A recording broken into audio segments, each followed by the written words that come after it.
Good afternoon and welcome back to a glorious breedy for the second game today between the Northern Knights and the Leinster Lightning. A comprehensive win for the home side, the Northwest Warriors this morning, beating the Munster Reds by 7 wickets. And hopefully we've another good game in store. The ground looking absolutely idyllic this afternoon. But a couple of minutes ago, Alan Lewis was out in the middle with the two captains, and let's see how the toss went.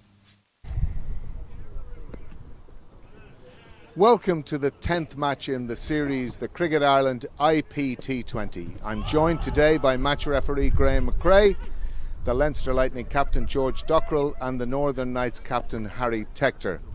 Graham, would you toss the coin, and George, would you call please?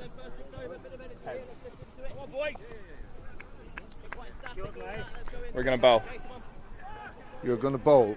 Harry, your reason for bowling? Yeah, well, we think the wicket's gotten a little bit better. It's probably still on the slow side, but just like we've seen yesterday, chasing looks an easier and it looks a difficult ground to defend. So. And this is a little bit of a family affair, Harry, today. All three brothers here? All three brothers here, yeah, my dad, but yeah. You're looking forward to it? Any changes in your team? Yes, Luke Georgeson's out and David Delaney's in. Okay, all the best, Thanks. Harry. Enjoy the game. George, your team news? Yeah, so in terms of the team from yesterday, Jamie Grassi misses out. Gavin Hoey comes in and makes his debut, so really excited for him. Excellent. A bit of a lacklustre affair for the Lightning yesterday. Bit of soul searching last night? Yeah, I think we were pretty poor in both regards. I think in terms of the ball, probably didn't bowl straight enough and weren't quite on it. And again, I think when you're kind of top 5, top 6, don't score the runs, I think it's always going to be tough to win games. So I think we're really excited to try and bounce back today. I think the pitch is looking a little bit better. It's obviously dried out a bit from yesterday.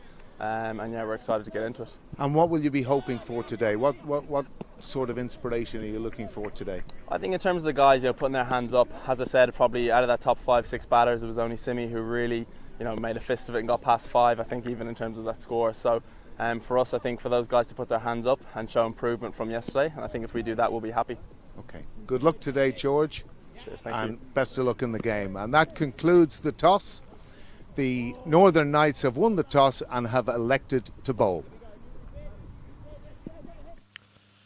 And thank you to Alan Lewis.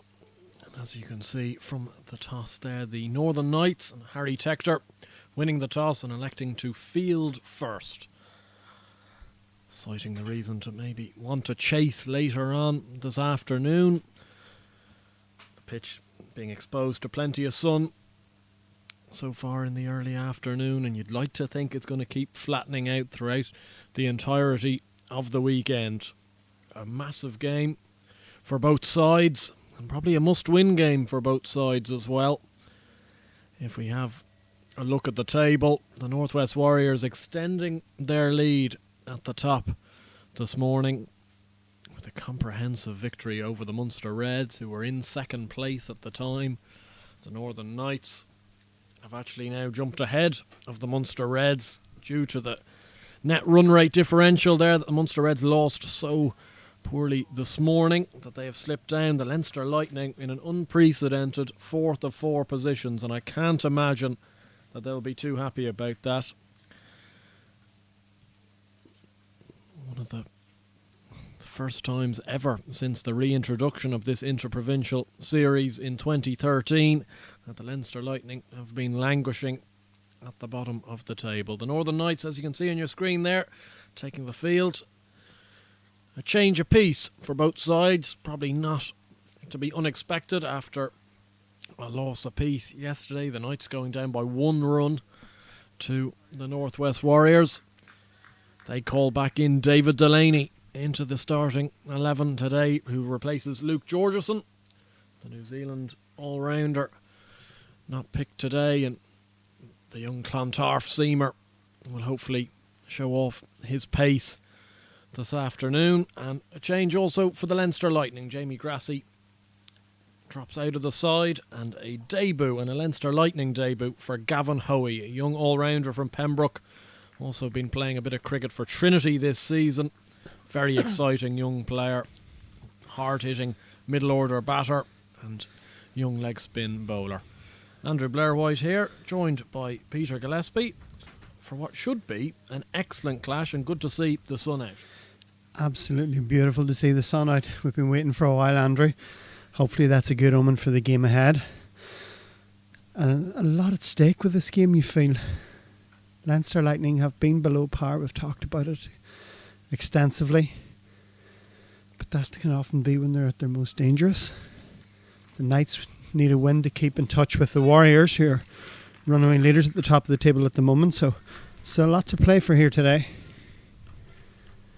Yeah, we're going to see Mark Adair opening up from the pavilion end. Kevin O'Brien on strike. Simi Singh at the non-striker's end. Adair to bowl. And a good confident start from Kevin O'Brien. Getting onto the front foot, pushing it out to wide mid-off. It's probably been one of the things for the Leinster Lightning.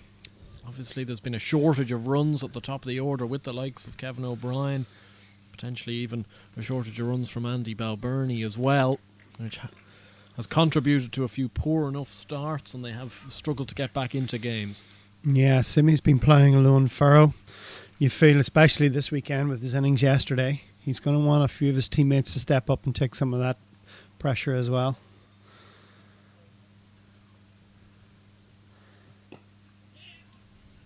It's a close one for Singh, but well judged in the end. Calling immediately, and you can already tell 2 deliveries, 2 singles, but a completely different set of intent here from the Leinster Lightning in comparison to yesterday. Off the mark quickly. Good running between the wickets from these two. And it's a good positive start, which will please Nigel Jones. Yeah, you feel that morale in the camp must be low, but they've obviously got together as a group and they're hoping that they can turn things around. There's so much quality in the ranks, you have to think that sooner or later, you know, they're going to click into gear. When they do, we'll see something.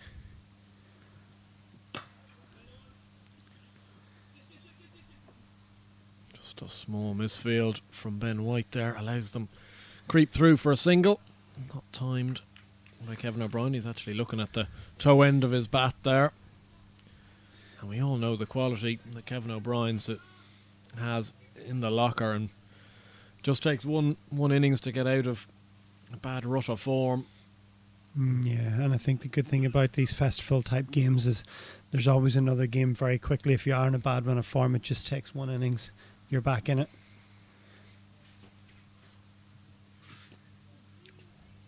Oh, Singh advancing down the pitch. A thick inside edge, and it beats Ross Adair. That short fine leg, it goes away for 4. We saw this a lot yesterday with Simi Singh trying to advance down the pitch. Didn't connect where he wanted to whatsoever, but brings up the first boundary of the Lightning innings. Yeah, maybe that's the little bit of good fortune that they need. Simi's certainly not being shy of confidence. He's almost trademarked that advance down the wicket now. Yeah, an inside edge, but again, you know, this has been a positive first over so far. They've really shown some intent as they come out, and pushing that run rate up. It's interesting, if you saw on your camera there a minute ago, 2 men stooping under the cover down there at fine leg. David Delaney was fully engulfed underneath it at one stage. Good to see him back out. Made his way back out, but I'm sure that's the last thing a fast bowler wants to be having to do, in his hands and knees under the cover to retrieve a ball.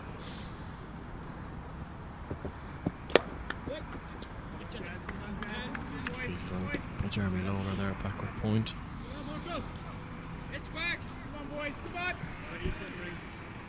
Oh, the night started so well yesterday in the morning time against the Northwest Warriors. Took a few early wickets, had the Warriors 30 for 3, and the game kind of just drifted away from them in their bowling innings. Yeah, it was surprising.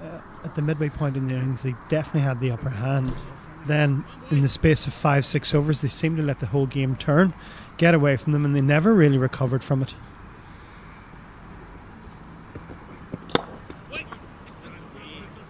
Clipped away by Singh, straight to James McCollum at mid-wicket. That completes the first over of the second game today of the IP20 Festival, game 10 overall of this series. Leinster Lightning 7 without loss after just 1 over. Yeah, I know it's only been 1 over, so I don't want to place too much stock in it, Andrew, but you can definitely see that there seems to be a change of attitude, a change of mentality from the Leinster Lightning. and how they've approached this game, and hopefully that is going to be the case. As Graham McCarter comes from the Mason Road end.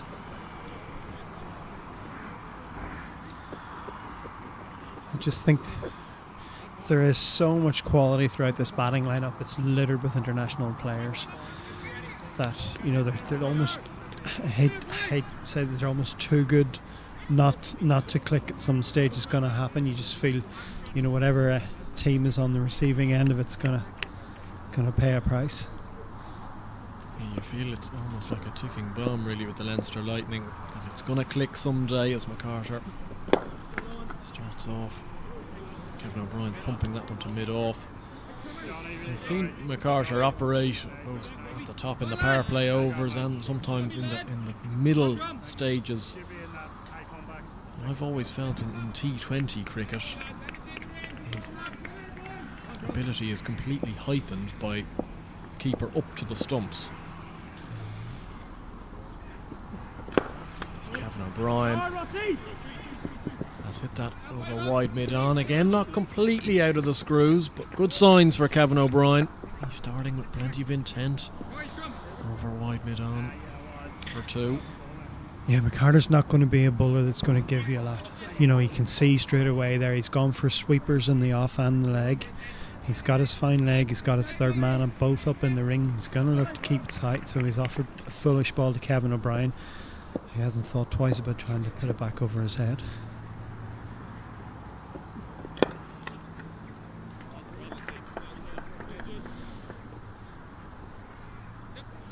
It's interesting that at the midway point of the Warriors match, it shows the heavy roller, and the heavy roller was out again in between matches. Is that going to have an impact on conditions? Is it going to flatten the wicket out a bit? We've seen a lot of movement, especially early on this morning for Craig Young, who bowled superbly in conditions, really put a lot of pressure on the Munster Reds batting lineup. And with the sun out, is it going to tilt slightly in favour of the batsmen, possibly?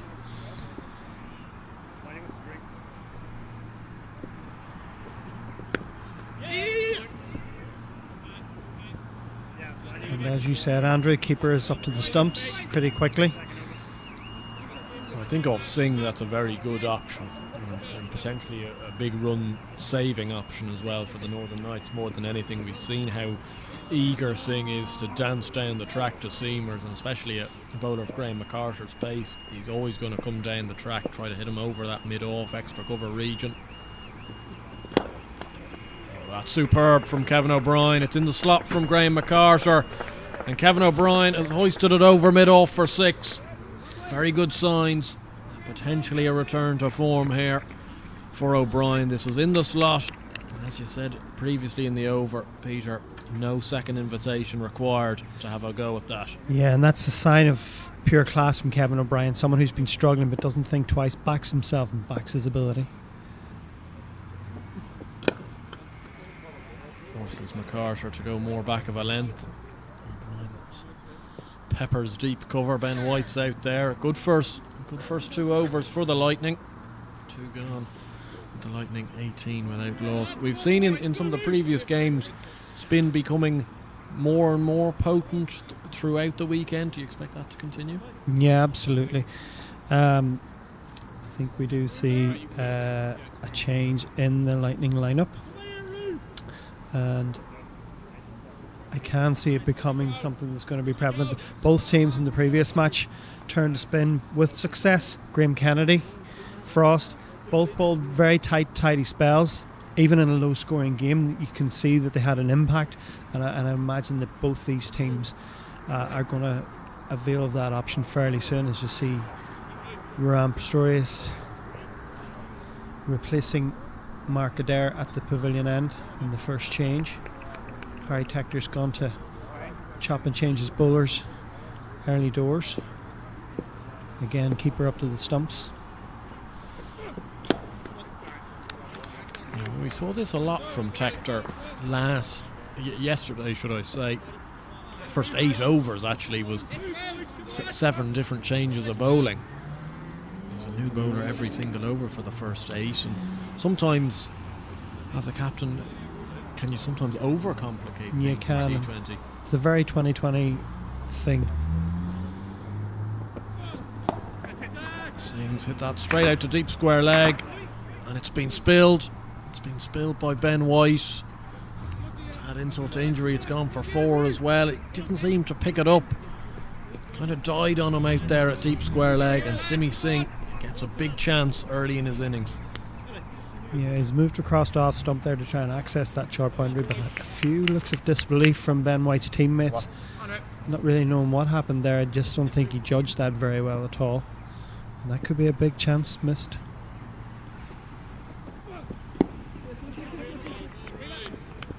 You just don't feel at the moment Simi Singh's the type of guy you want to be given too many chances to. Yeah, he's been one of Leinster's form players, that's for sure.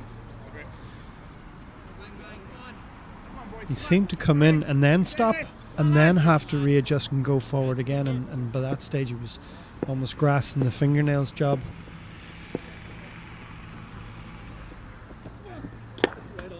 Kevin O'Brien trying to give himself a bit of room there. Nobody out on the offside. A ball from Pretorius, he follows him. Doesn't allow him to get through it. Yeah, we see in the Knights side we've got the leg spin of Ben White, also potentially off breaks from the captain Harry Tector and maybe Paul Sterling. We've seen Paul Sterling used so sparingly with the ball, both for Ireland and the Knights of late. It's Kevin O'Brien trying to target that small boundary out to mid wicket. Mark Adair does good work down on the long on boundary. Yeah, Kevin seems to have discovered where the middle of his bat is, which I'm sure will be a welcome sight for all Leinster Lightning supporters. Bruin Pistorius, a bustly, tidy bowler, just bowls that back of a length, just invites that kind of shot that Simi Singh played, trying to get underneath him. Skitty, it's difficult.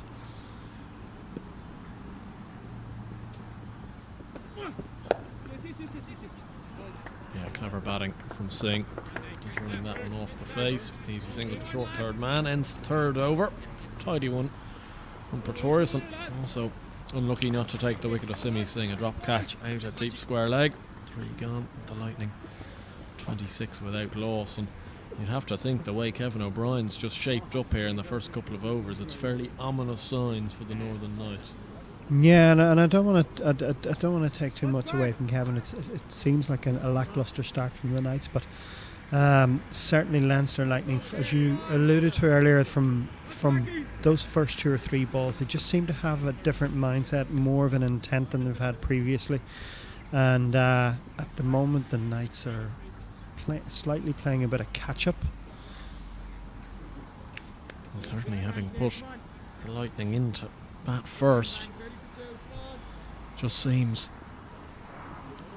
they haven't come out with too much energy. We saw this a little bit in the middle part of their fielding against the Northwest Warriors, where things slightly drifted. We're going to see Mark Adair come back into the attack, this time from the Mason Road end. There's a change in bowling from Tector again.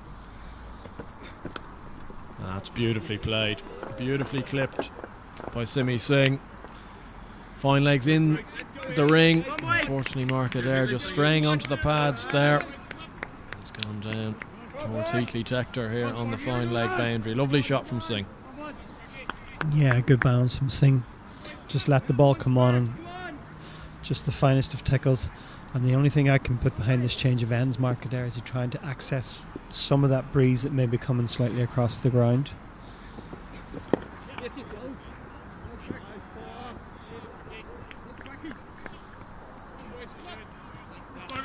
Again, 4 followed by a rotation of strike. This is plan A from the Lightning. This is the start that they hoped they would get, and the most important factor, and that is 0 in the wickets column so far, despite that chance that was put down by Ben White.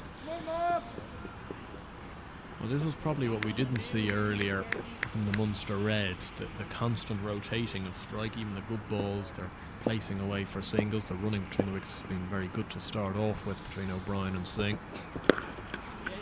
And then you add in a few bigger shots. Oh, that's a spectacular catch. It's an unbelievable catch from Ross Adair at wide mid-on. He's gone and covered an awful lot of ground off his brother Mark Adair's bowling. Kevin O'Brien, I think he thought this was safe. I thought it was safe as well. But Ross Adair has taken an absolute perler over his head. Full diving catch and a first wicket for the Northern Knights. And surely that will give them a little bit of momentum. Yeah, Kevin just seemed to get a little too underneath that. He got good contact but just got underneath it too much, hit it high. Gave Ross Adair every chance to pull off a spectacular catch. He's gone 20 yards there at least, and then still had to put a dive in at the end and held on to it. That was a fantastic bit of fielding, good bit of bowling by his brother Mark. Get the first wicket on the board for the Northern Knights. I think both of us were a little bit in disbelief that he caught that. I must say, off the bat I thought that he was probably going to get a 2, maybe a 3 down to that long on area which he had in the previous over from that end of Graham MacArthur. And suddenly Ross Adair, out of nowhere, has spread eagled himself. Yeah, that's the athleticism of modern day cricketers. I would never be able to compete with.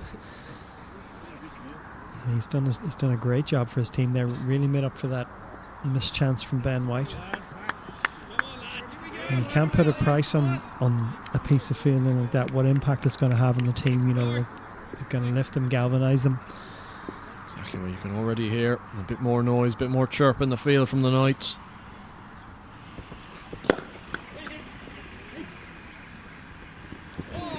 It's excellent fielding again, this time from Harry Tector. Singh took on Tector. He hit it to his left at mid-off, but he's made good ground away to his left, and this might have been a little bit tighter than you would have first imagined. Yeah, I think he was stretching there, Andrew. But we've seen this from Singh yesterday. Wickets were falling all around him and he didn't change his game plan. He kept that same positivity, whether it was striking boundaries or trying to run hard. We're seeing the same again as the Ireland captain, Andrew Balbirnie, faces up to his international colleague Mark Adair. Another player that could do with a few runs under his belt.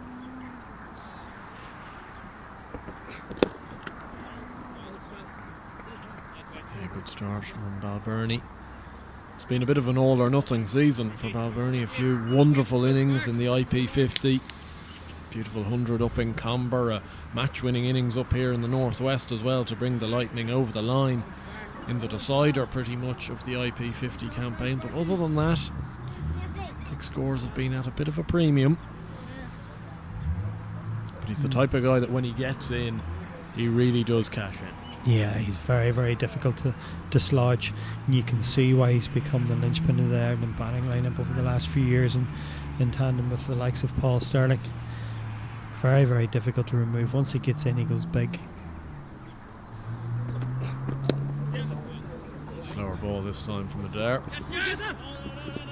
Push for 2, but never 2 really on to Jeremy Lawler there.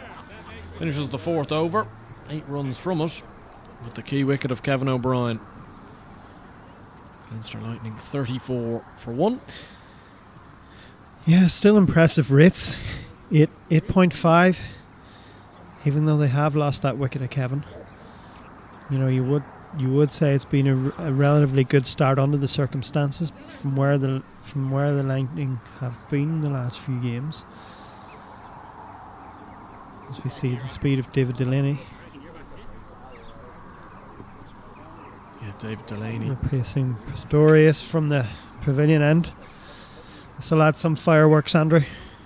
Yeah, well, it seems like he's going to be coming in off a longer run today than he did down in Pembroke. He's off a shorter run. He's just coming back from injury.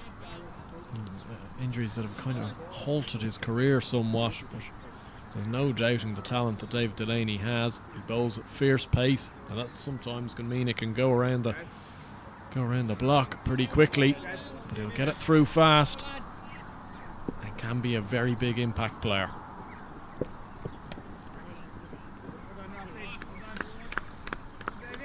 Starts with a short ball on a leg stump. One man in that area and Simi finds him somewhat unluckily. But yeah, it's tough for fast bowlers coming back from major injuries. just manage their workload, ease their way back up to full fitness, ease up to the top speeds that they can get. I'm sure he'll be finding his feet a bit.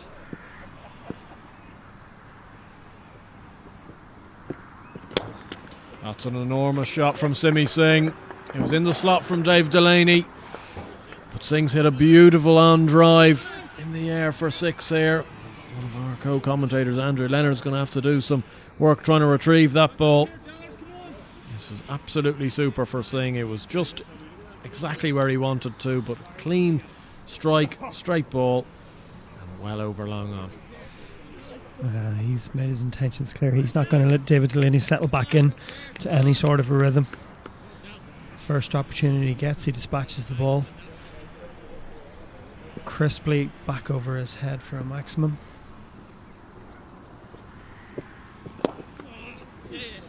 Tries to repeat the dose but doesn't get anywhere near the same timing and pushes it out to mark it there for a single.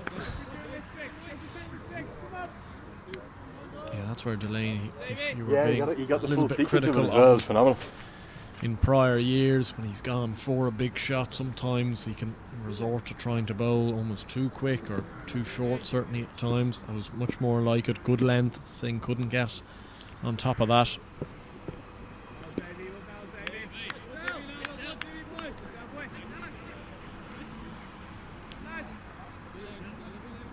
Andrew Balbirnie having a watchful look.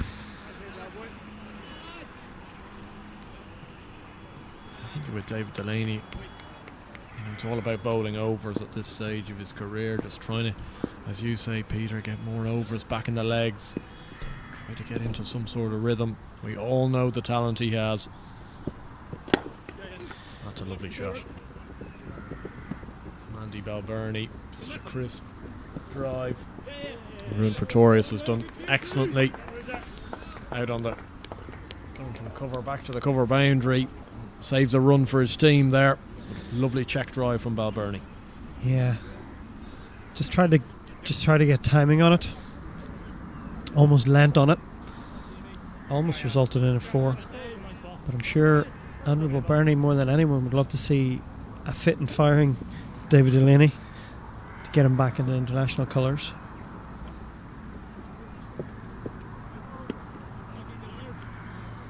Trying a little bit too much there, Delaney. You can see what he was trying to do. Trying to bowl that ball. The Northwest Warriors bowled so successfully earlier this morning. That kind of wide line sort of Yorker. Just straying a little bit too much.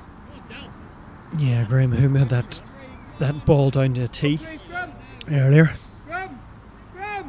Certainly a game plan as we see third man come up into the ring. Long on, back onto the boundary where Simi had hit that previous maximum.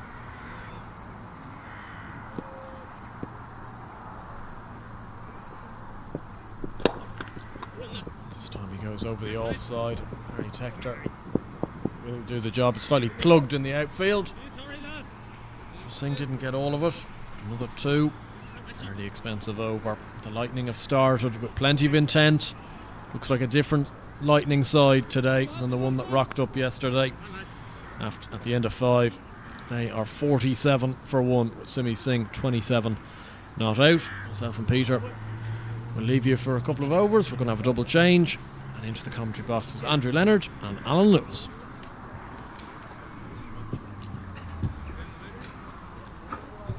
Thank you, gents. Good afternoon, Alan. Afternoon, Andrew. Return to form for Kevin O'Brien, it looked like. Taken by a wonder grab. Return to form for the Leinster Lightning, perhaps. Off to a flyer, 47 for 1 after 5. So much so, the Knights having to go to the part-time off-spin of the mercurial Paul Sterling. Interesting move this, Andrew, from the skipper.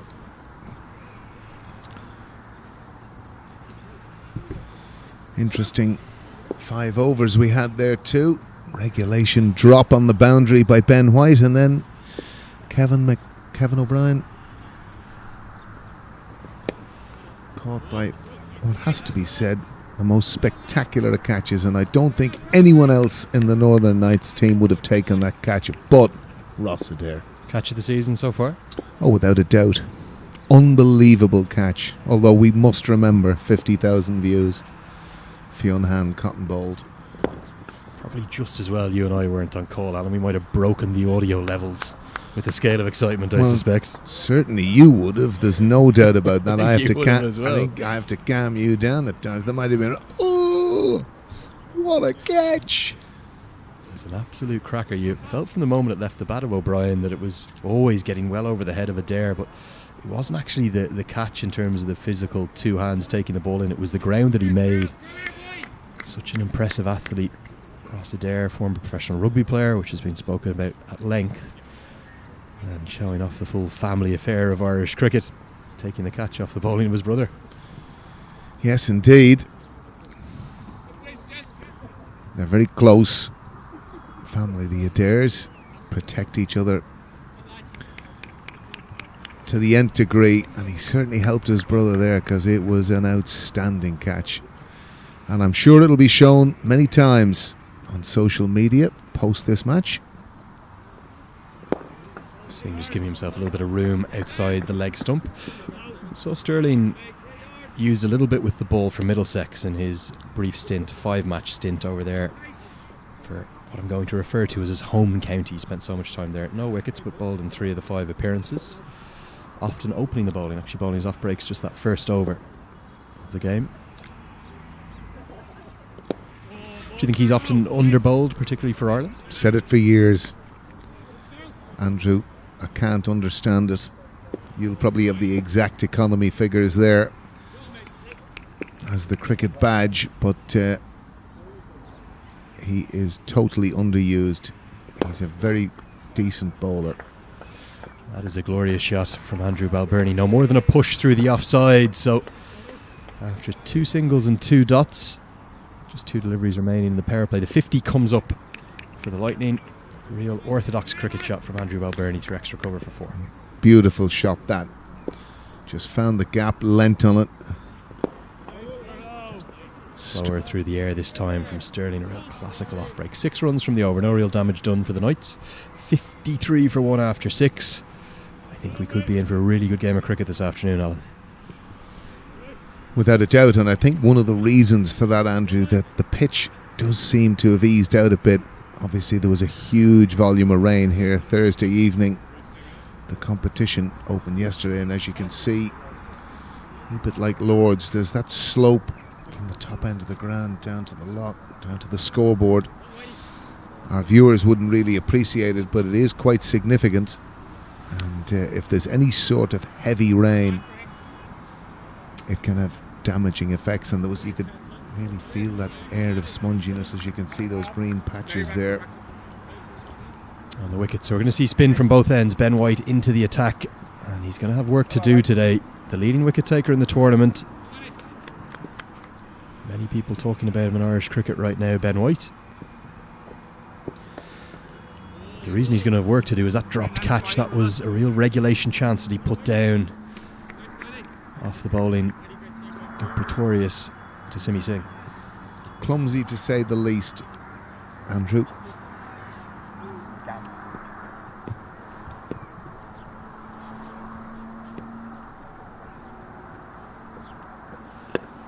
Usually such a good fielder as well. Yeah, 10 wickets. The opening festival of the T20 season down in Pembroke last weekend. 5-wicket haul, earning him the player of the match. Real talent. Need spinners like him coming through into the Irish game.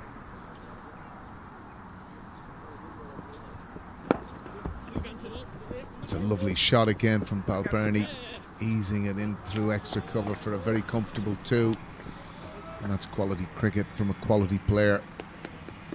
Seems much more at ease today, as did, to be fair, Kevin O'Brien. Looked to be back in the groove until that extraordinary catch. What is it about this great sport of ours, Alan? You think about the contrasting fortunes there of O'Brien and Singh. Singh dropped off an absolute sitter. O'Brien held off a worldie. It just feels like when you're down, it kind of the game kicks you a little bit, doesn't it? Well, there's no doubt about that. Again, Balbirnie showing his class, finding the gap to the shorter side of the ground. It is actually quite short over that side. And pierces the gap between James McCollum, David Delaney. Delaney with the acrobatic effort, trying to cut off the boundary. He couldn't. Balbirnie gets the sweep shot away. One of his favourite strokes, that sweep shot, and he's going to follow the sweep shot up with a glorious shot through the offside. Real conventional cricket from Andrew Balbirnie. He's not an out-and-out power hitter by any stretch of the imagination, but he's evolved his game. He can get that strike rate moving up towards 140, 150, a little bit like the way Kane Williamson does for New Zealand. 7 overs gone, a really good over for the Leinster Lightning. 12 runs coming from the first of white, 65 for 1. You sense a greater bit of urgency about the Lightning today. Incredibly lacklustre performance yesterday. Just didn't turn up at all. And I suppose we spoke about it with the Northern Knights, if you remember. Their opening game in this competition in Pembroke, and they fought back, and that's something that George Dockrell spoke about at the toss. One of the first 5 going on to go big.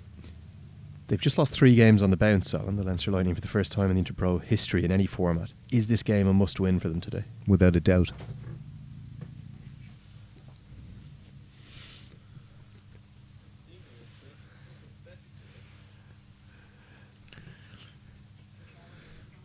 Rather aggrieved. Kevin O'Brien passing us there, Lenny.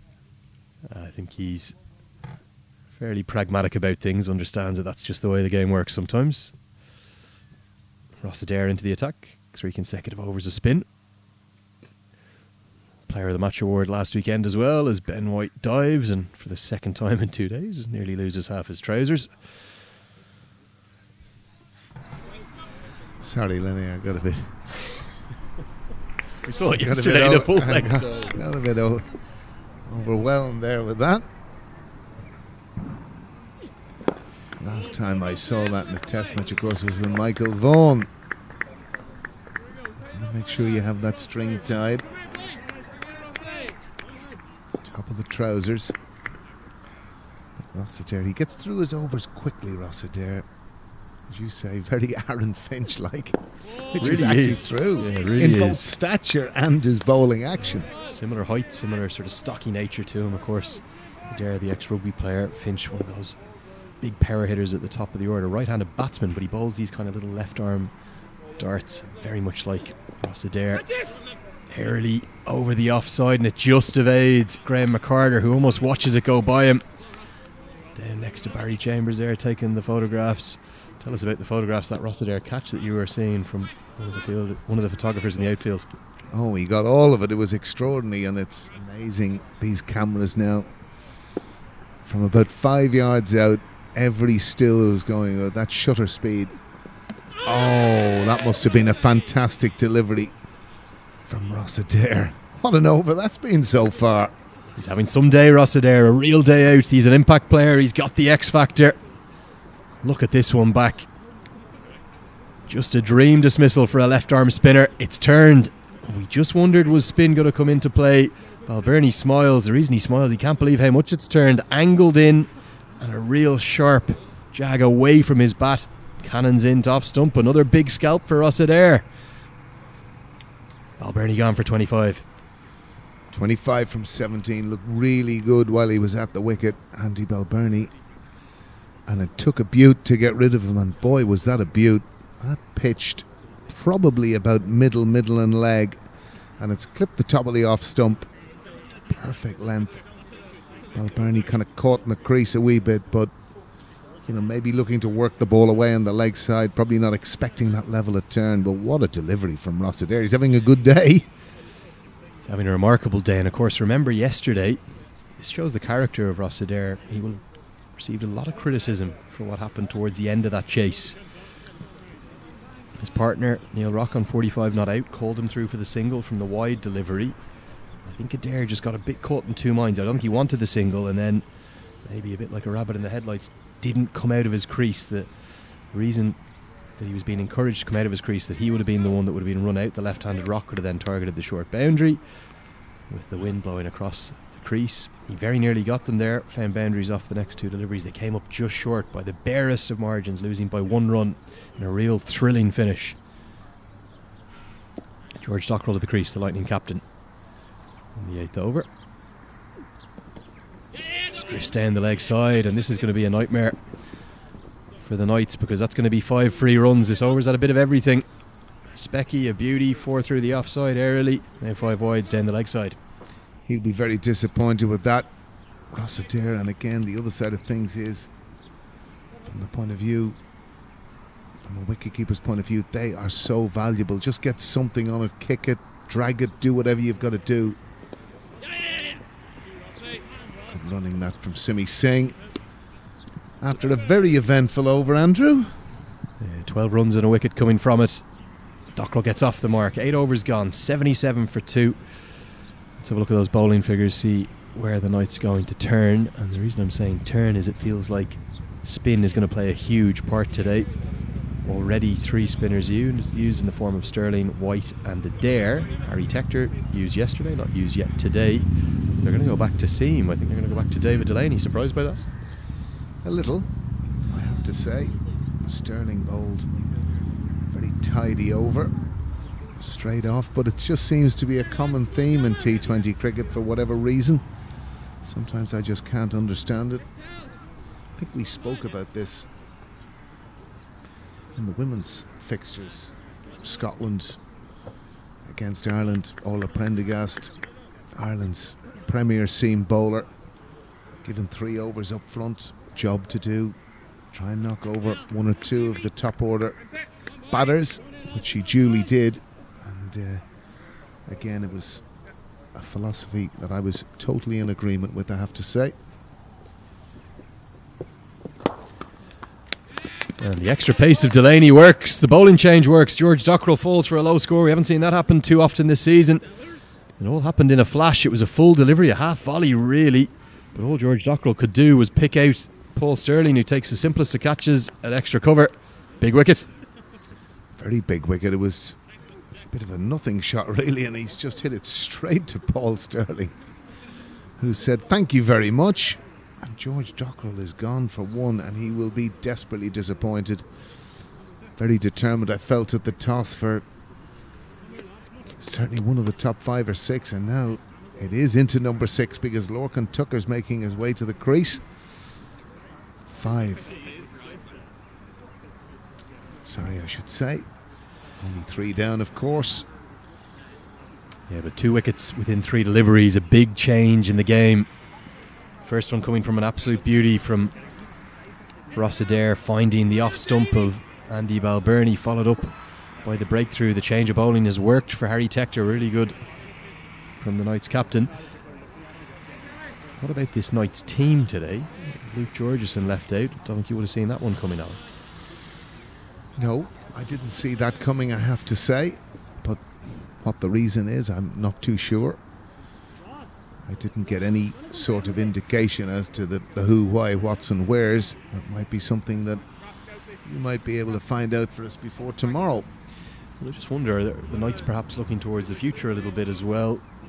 We know that Georgeson's stay in Ireland, certainly for the moment, is just going to be this solitary season. Signed a full-time professional contract with Wellington. We'll go back to their head coach Glenn Pocknell, who's had such success. The Irish connections of Pocknell are why we're getting some of these New Zealand players coming over. Tucker down the track will get off the mark right away with a quick single. A direct hit might have been close, but Tucker always just getting home. He's quick between the wickets. But yeah, they wanted to go for the extra pace of Delaney, maybe trying to just give them that variety to their attack.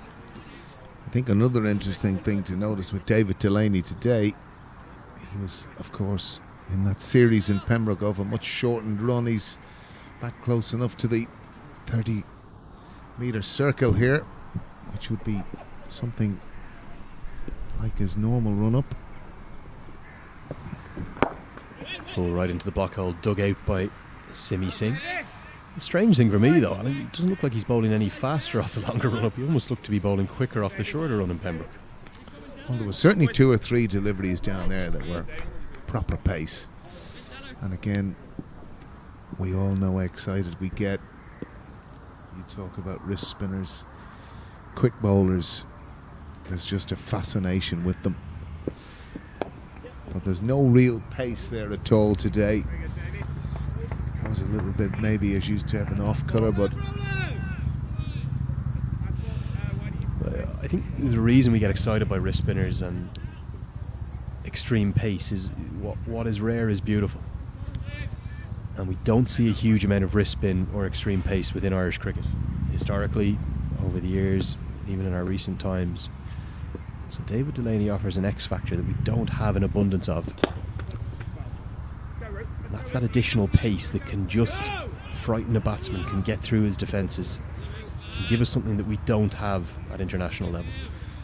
well, it's interesting that you say that, because particularly wrist spinners, and I think back as a boy making his debut today, and in any meaningful capacity, I think his father could still be one of the best wrist spinners at 53 years of age, Conor Hoey, and his son Gavin now turned to leg spin, had trouble with stress fractures with his back.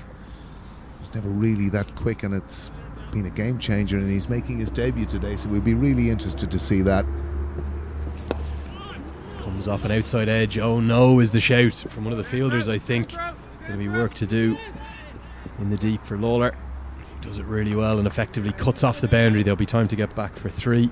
End of the 9th over. Scoring now 83 for 3 on Gavin Hoey. Incredibly exciting young talent. Another one from that Pembroke production line that is very well fabled. But as you said, it's something in the wrist, something in the genes of leg spinners, and he is a born leg spinner. Terry Jenner used to always talk about that. You can't turn into a leg spinner. You're almost born with the gift of being able to do it.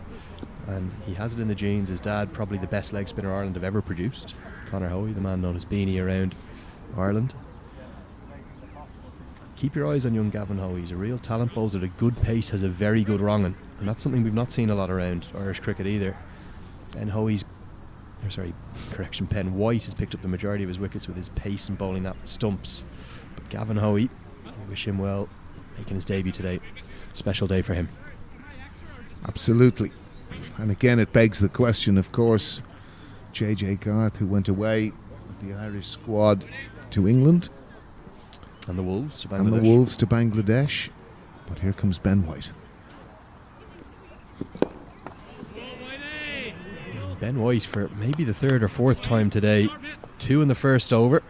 Misfielding, the drop catch, and now he's let another one through. This one a bit more amusing because he got tangled up a bit with Lorcan Tucker. But just a bit sloppy from Ben White. It's funny, isn't it, the different types of leg break bowlers. Ben White has that more Afridi type, that in-dip that he gets, and of course we spoke about Conor Hoey. That was his great. Conor Hoey didn't really have a Google, he had one that just went on, but he got that significant in-dip. Shorter this time from White, worked into the leg side by Tucker. It'll just be a single. Do you think he's going to be picked for this Irish squad that will be the first signs of what the T20 World Cup squad's going to be for that series against South Africa in the shortest format? Well, I think, like, obviously the ODIs are 10-pointers. We all know the value of those, but playing these festivals, you know, we're looking at the next perhaps crop of players that are going to come through, and in terms of potentially experimenting, and if you're going to experiment, you want to feel they're going to play. And you know, the type of people you're looking at are Ben White. You're looking at potentially Graham Kennedy, who looks to the manner born with his orthodox left arm spin. Obviously has that other quality with the bat. We've also got Simi Singh, who's in a rich vein of form, and of course that kind of competition which has driven both of them on, his and Andrew McBride. So it'll be very, very interesting. Slower through the air, glorious drive. Really strongly hit through the offside. Markadera is very athletic in the field. Even he can't cut it off. He's going to have work to do up to the car park. Off you go and get that yourself. A lovely drive, over pitched from White and well punished by Tucker. Had that spectator not gone and gathered the ball, he could have been down the Mahara Mason Road to collect that. Showed very little interest in that. Mind you, I'd have been the same myself. Thankfully, the man in front of that red car did it for him. The interesting thing from the spin end, as we get to the halfway stage with the Lightning 91 for 3, Alan, Andy McBride, he hasn't played a T20 international since all the way back in 2017, so he's almost been tossed on the T20 scrap heap, but perhaps he might come back into the reckoning as well. He's been so effective for the ODI format. Well, you see, the other thing about this is, and it was interesting when Simi Singh came into the team, probably came in, probably marginally as spinning over his batting. He then went down to 9, and it was funny in conversation with him last season. I said, "You're looking like a number 9." You know, and he's had a look at his own game, had a think about it. I'm not going to say it was just something we spoke about, but it's happened. So it's real competition, and that's what we want. Yeah, there are the thoughts of Alan Lewis. I'll bid farewell to him for the moment at the halfway stage of the first innings of Game 4 of the second IP20 Festival. Welcome back another Ireland legend, Peter Gillespie, coming into the commentary box with me. Peter, it looks like a very, very different Leinster Lightning side today to the one that was roundly beaten by Munster yesterday. Yeah, and even those 3 wickets by the Knights haven't managed to keep the scoring rates in check. Comfortably at 9s, I would say, Lenny. Simi again leading the charge. But the intent from ball 1 has just, they've been a different animal in this innings so far.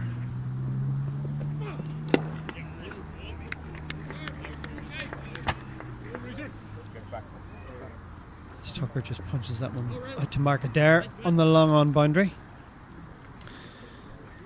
This is the Leinster Lightning team we expected to see before now, Lenny. And I think the pleasing thing for Nigel Jones, the head coach, will be not the fact that George Dockrell has got a low score, quite to the contrary, but it's been him bailing his side out time and time again. Can they do it without his runs? You'd have to think with Gavin Hoey coming into the team as well, they're going to want to give him a total to help try and defend. It looks to me like the pitch will favour spin this afternoon. Yeah, I mentioned it earlier to Andrew that the heavy roller came out mid-innings in the Warriors game, and it also came out after the game was over, so they're obviously trying to flatten things out. And it might help. It might help break up the surface slightly. I haven't been out to see the surface. You have been out to see it. You'll be better judge than me, but how much grass coverage is on it. But you think that after, this being the 4th game, although it's 2020, that sooner or later, if it's dry conditions overhead, that spin's going to play more and more of a factor. Yeah, I think so, and particularly the fact we've got the same wicket for all 6 matches this weekend. The 6 matches taking place over 3 days. Lightning could potentially bowl 12 overs of spin. Singh and Dockrell, you'd think the way they're bowling currently would be bankers for 8 overs, and the debutant Gavin Hoey, you'd like to think that they'll back him. Tucker hits that over the offside. Going to be work to do for Harry Tector, who almost overruns it. It just got stuck in the turf a little. He made really good ground across to his left. Cuts off the boundary. That's just going to be 2 to Tucker. Yeah, a bit of width and offer there from Pretorius. Larkin quite gladly accepts. They're keeping the foot in the pedal here, Lenny. Beautifully bowled by Pretorius, keeper up to the stumps, Neil Rock. Good take. Simi Singh, the second leading run scorer in the T20 Festival so far this season. He's enjoying his role at the top of the order. And he's got a bit of a rub of the green as well. 97 for 3 now after 11. That dropped catch should have been taken by Ben White early in Singh's innings. Absolutely. I think he's going to rue that opportunity. I really do. We were just discussing it off camera there. He made the initial movement towards the ball, then he just stopped, inexplicably stopped. Whether he lost sight of it, misjudged it, and then had to put in another lunge at the end, ends up just not getting his fingertips underneath it. That could be a vital drop in the context of the game. Yeah, on the opposite end of the scale, Ross Adair has taken probably the catch of the season. He's back into the attack. How good a catch was that of Kevin O'Brien? Almost as impressive a catch as I've seen. And then he goes and picks up the wicket of the Ireland skipper to boot. So we normally associate Ross Adair with very attacking batting, but certainly his fielding and his bowling is having an impact at the moment. A brilliant bounce back ability, because he will have been probably emotionally quite cut up last night. So it's skied into the air on the leg side. Tector won't be able to get to it. just occasionally when you see the ball like that delivered really into the wicket, it's hard to describe without being here live. When it goes into the wicket, it just sits up and it causes great difficulty for the batsman to find any timing. They're the ones that you're seeing sort of spliced. They're the ones you're seeing just not coming off the middle, off the outside half of the bat. And he's certainly asking the right questions at the moment. The Knights, the Knights are really looking to him at the moment, and Leinster don't seem to have an answer. He's pulling things back ever so slightly for them. Just the one boundary he's been hit for so far, and so Adil Rashid talking about this for England. The big thing he's trying to do with his T20 cricket as the 100 comes up in the 12th over, he's just trying to do everything he can to not be hit for a boundary. So if you don't get hit for boundaries, we're talking about the boundary percentage, the importance of those boundaries to your run scoring in T20 cricket. You're inevitably going to get on top as a spinner. And Adair's doing that really effectively here. Immediate call is 2. They'll get home with that massive boundary on the leg side. I think even with a direct hit, Singh would have got home with the dive. Yeah, I'm a big believer as a former batsman. I'm a big believer in the boundary percentage and seeing how many, the teams that I find with a higher boundary percentage score more boundaries tend to be the more successful teams, and then likewise the bowling teams, and they really try to. They think that if they stop boundaries in 2020 cricket, that will bring a natural amount of wickets along with it. And not just boundaries, but sixes. And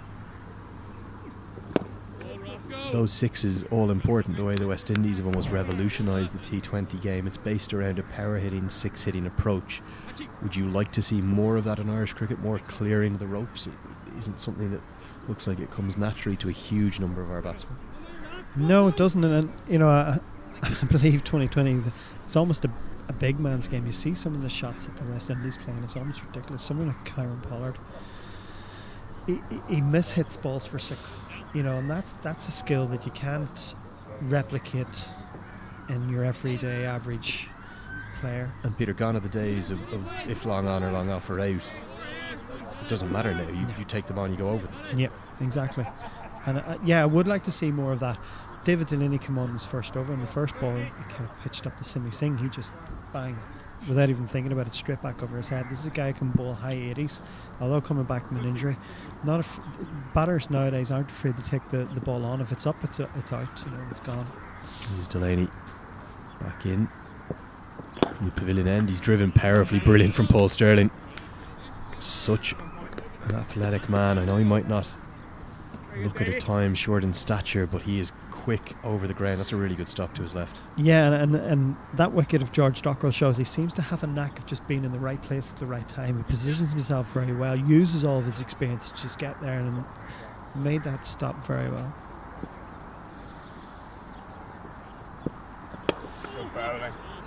Yeah, it's fascinating. If you ever get the opportunity to come and watch someone like Paul Sterling live, look at the angles with which he works from the fielding positions he's in. He's there at extra cover, which is a key spot. Fielder's got to watch the shape of the shot and anticipate which way that cover drive is likely to come, and that's why he's more than often in the right place at the right time. Yeah, funny enough, Eddie Burrell, my former Ireland coach, was a great exponent of that, and really had a great education for someone like William Porterfield, fielding at that short mid-wicket position to an off spinner. And he always used to teach us to watch the backlift, because if the backlift went up above the head, then they were more than likely going to punch it down the ground. If they kept the shorter one, they were going to turn it around the corner, and because of that you could anticipate. That's really powerfully driven by Tucker, straight as a die. I think Harry Tector was hanging right on the edge there, the 30-yard circle at mid-off. I don't think he felt when the ball came off the bat from Tucker that it was hit well enough to beat him, but it zoomed across the outfield. The attempted Yorker 2 full. And look at that, straight down the ground for 4. Yeah, that's just split them fantastically. It's a lot of timing in that shot, using the natural pace of David Delaney. Yeah, the reason Tector is in the ring at mid-off, right on the edge of the ring, is because you need the 4 fielders inside the circle there at mid-off, cover, backward point and short fine leg. And Tucker gets a bit of fortune to follow up a real high quality shot, the additional pace. This is always the worry He's got the X Factor Delaney, all the potential in the world, but it flies off the outside edge away for 4. You feel that the Leinster Lightning team has discussed and almost made it their purpose to attack David Delaney, whether it's he's coming back from injury, whether they know that these conditions, this wicket favours pace coming onto the ball, but certainly since he's come on the ball in his first over, they've made a concerted effort to really try and dominate him, not give him any time to settle, and that's resulting in a change in the field. Harry Tector's gone back to long off. Third man's up. Slower ball picked up well by Tucker outside the off stump. Good work by Pretorius in the deep though. Again, reading the angles and getting the throw in quickly. Just going to be a single. Doesn't look like just a different approach from the Lightning towards Delaney, who they're definitely targeting a bit with the additional pace on. But a more positive approach, a more positive outlook on the whole. More positive in general, yes, absolutely. Yeah, and it's so funny because we're talking about boundaries and 4s and 6s here, but those 3 singles at the start of the innings from Kevin O'Brien and Simi Singh just signalled what their mindset was when they came out to bat. That's carried through their innings so far. Driven through the offside. I think that was the off cutter. Singh will retain the strike. 11 runs coming from that, the 13th over of the match. The Lightning 113 for 3.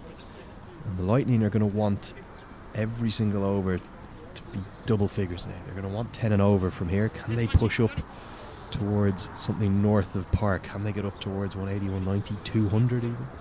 Yeah, well, 160's been the highest score of the weekend, and that took some getting yesterday from the Warriors, but certainly Leinster Lightning look on course at the moment to bypass that. They'll want to keep going at the rate. Ross Adair has 17 off his 2 with the 1 wicket of Van de Walberny. He's certainly trying his best to rein the scoring rate in at the moment as he continues from the Mason Road end. Singh dances down the track, just punches that into the offside. Yeah, 5 of those runs from Adair, of course, coming from the 5 wides as well. Wasp reckons around 180. Do you think that's about where the Lightning will be targeting? Would they be happy with 180 right now? I think they'll be delighted with 180. Primarily from where they've been in the last 3 games. But certainly the way these 2 guys are playing at the moment, they are capable of sustaining this up to around the 200 mark. Brave from Adair gives it that little bit of flight this time. Tucker can only scutch it into the leg side for 1. And I suppose the difficulty for Singh and Tucker here against Adair, he's spearing everything into the pads, angling it in. He did get that 1 to grip and hold against Balbirnie, but such protection to that huge boundary in the leg side, difficult to know where the boundaries are coming from. Delivery like that's the perfect example, isn't it? Yeah, that's well judged too there. The sheer size of the boundary on the leg side, someone who's turning the ball away from the batsman, it's a massive comfort blanket. You can probably afford to give it a bit more air, but those guys, when he's angling it in, those guys are going to look to target the side screens, but he's not giving them any opportunity at all. Yet again, no timing. Really good stuff from Adair. He's doing a great job for his captain, and perhaps Leinster Lightning have just decided, well, look, all those 3 men on the leg side, they're so deep. Be happy enough with 2s for the moment off Adair, and then when we face the bowler bowling from the pavilion end where our cameras are located, we're going to really target that short boundary and go hammer and tongs, try and find 4s and 6s then. Yeah, and this is what I like about the Leinster innings so far. They're 6 off 4 balls. 1 boundary takes them back to that scoring rate that they've been going at. They're quite happy to do this. It's intelligent batting. They won't get the 2 this time, perhaps as much as anything from the exhaustion of sprinting the previous 2 deliveries through for 2. I thought the weight on that might have been good enough to get it for 2, but again, good anticipation this time from Lawler in the deep, quick off his mark. They're hanging about 5 or 10 off the rope on the leg side. Tucker's going to hit that straight out to Lawler again. Job done from Ross Adair's viewpoint. 8 runs coming from the over. Rock not too happy with Jeremy Lawler. Throw coming in again. Yeah, a bit errantly. That's the keeper's job. He has to tidy everything up. He has to make everything look like a good throw, even if it isn't. Yeah, it's been steady. I've been really impressed with Leinster this innings. And again, Simi Singh leading the charge. 47 of 37 balls. Ably supported for time by Andrew Balbirnie, 25 of 17, and Lorcan Tucker now 27 of 17. And they have the debutant there, as you see Gavin Hoey at the bottom. Lenny mentioned earlier, they're going to want to give him as many runs as possible to bowl at. Yeah, and don't just keep your eye for Gavin Hoey's leg spin, but a good lower order power hitter as well. It's a really clean ball. I tell you who else hits a clean ball. That's his Pembroke teammate Lorcan Tucker, who has deposited that one over the pavilion here at Brady. That's a big hit. It is the shorter side of the ground, but he's got that one clean to welcome Pretorius back into the attack. It's only military medium from Pretorius. That one's all the way for 6. Yeah, he just took that little half step over the off stump. He's decided it's time to access the short boundary. Hit that so cleanly. I wouldn't have thought, even if it had been to the bigger end of the ground, that it could still have comfortably cleared the ropes. Such with the skill of the hit. And it's immediately piled the pressure on Pretorius. And I think the little chat we saw between Singh and Tucker at the end of the over was exactly what you were describing, Peter. They were saying, look, we're not going to be foolish enough to try and take on Ross Adair's darts, his left arm spin, and try and play against the spin for big hits into the leg side. Let's wait to see who bowls from the pavilion end, and let's just pongo him hard and straight, really long on in particular. Like, that can't be more than a sort of 50-yard boundary there towards the crowd in front of the pavilion. Yeah, as you say, it's put huge pressure on Pretorius. Wasp now going up to 185. And yeah, I get a gut feeling looking at the way these guys are batting that's going to be, they should be looking at that as par. I think they're capable of getting more. Obviously they need wickets in hand, they need to sustain this attack through the next couple of overs, but they're going very well at the moment. Hit through the offside this time. This could be an opportunity for Paul Sterling, who was hanging right on the ring. He always seems to be in the right place at the right time, and the reason for that there, you knew that Tucker was going to take the aggressive assault. He wasn't 15, 16, 17 yards away at extra cover for the catch like he was off the batting of Dockrell. He was hanging right on the edge, and it's picked up the wicket. Brilliant from Sterling. Great game awareness. Yeah, and a good comeback from Pretorius. Just pushed that ball slightly wider, took it out of the arc that he gave Tucker for the previous delivery. Tucker had to go searching for it a bit more and toe-ended it, and as a result straight up in the air. And as you say, Paul Sterling just in the right place at the right time takes another catch. And the Leinster Lightning now 127 for 4.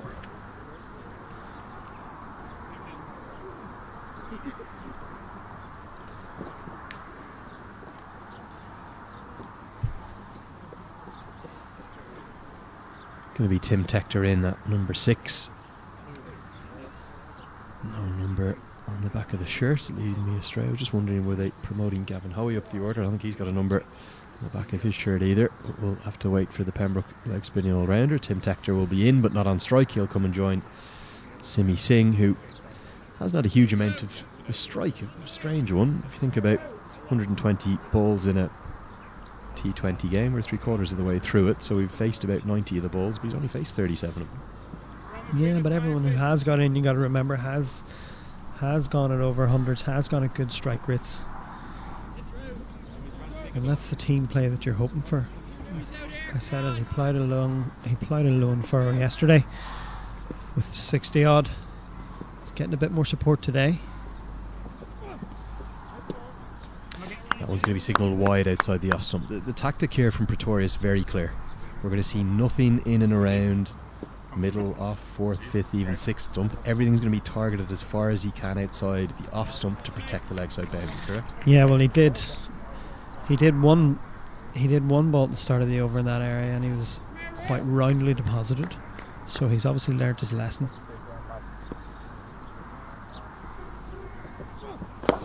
Fuller this time, given the full face of the bat from Singh. Tector again, he makes such good ground across the turf. You probably couldn't quite pick it up on your camera screen there, but off screen he's 15, 20 yards across to his left in a flash. Yeah, he runs, he almost sprints very low to the ground, which is a difficult skill for such a tall guy, but he approaches the ball with great speed, but he approaches it so low, minimises the mistakes of maybe a slight bobble or a misfield, and he's quite skilled in that fielding position. But obviously he's happy to see Simi Singh off strike at the moment. Yeah, Tim Tector Harry Tector's brother.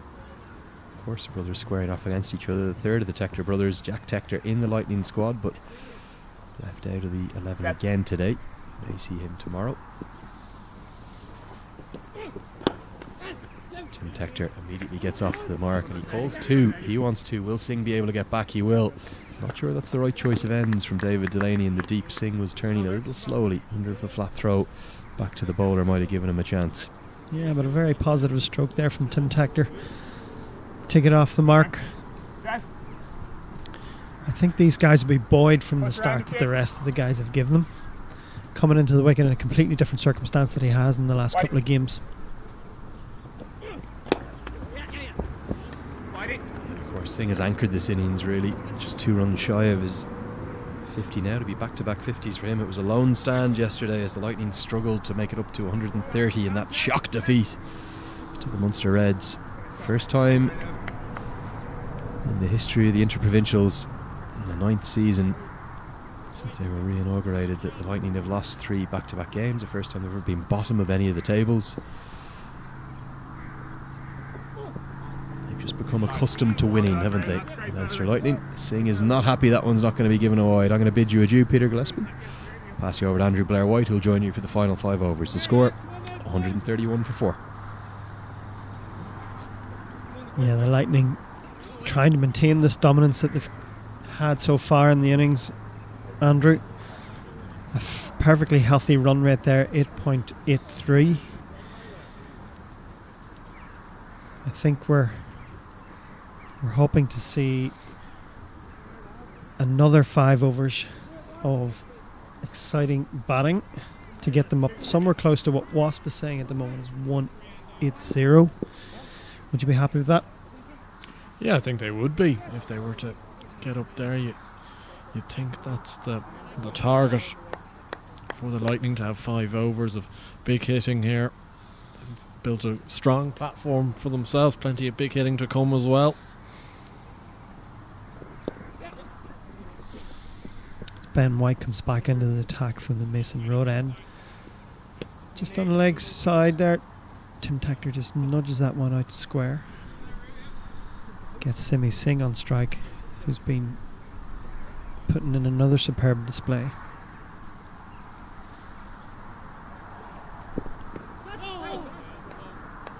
Bit of a double noise there. Must have been pad because the umpire hasn't called it as a wide. Yet again, Simi Singh a little disappointed seemingly that wasn't given a wide. I think this is a good field to Singh. And back straighter rather than square.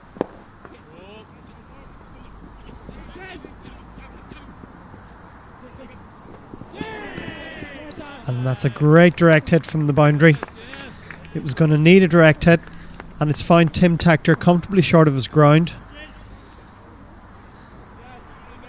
Yeah, super work from Jeremy Lawler there at deep mid-wicket. The call was 2, trying to get Simi Singh back on strike for his 50, but it was one of those that it was either a direct hit and it would have been out. If it wasn't a direct hit, Tector would have been safe. I feel a little bit aggrieved there, but he departs for 4. Simi Singh still at 1 run short of his half century, but it does bring the debutant to the crease, Gavin Hoey. And he's got a great opportunity here, batting with one of Lightning's top men, Simi Singh, and he's got a great opportunity with 28 deliveries left to try and get a few boundaries away and get himself into the Leinster Lightning team in the groove. Yeah, you feel that it was a chance that you have to take at this stage of the innings. Tim Tector almost sacrificed himself there just to get Simi Singh back on strike. It's a big area, you take the chance for the 2, and that can happen sometimes.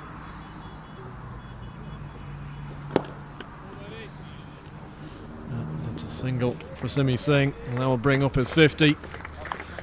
Back-to-back 50s this weekend for Simi Singh. This one coming off 42 deliveries, just to 3 4s and 1 6. But another excellent innings from the Leinster Lightning. Opening bat, he survived a chance early on, but hasn't looked back since. Yeah, there's no doubt he's been the talisman of the Leinster batting lineup this weekend. Continuing his good form. And the guy bowling now is the man responsible for the missed chance to him.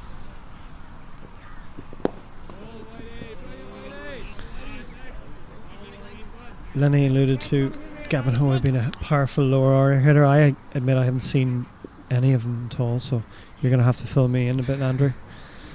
Yeah, he is. He is a very powerful hitter of the ball, Gavin Hoey, but at the moment he's hit that one over deep mid-wicket. But it's another good catch. It's a good catch from Jeremy Lawler.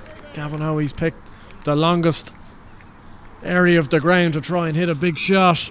It wasn't a good ball from Ben White by any means, but Jeremy Lawler, for the second time this over, has produced an excellent piece of fielding.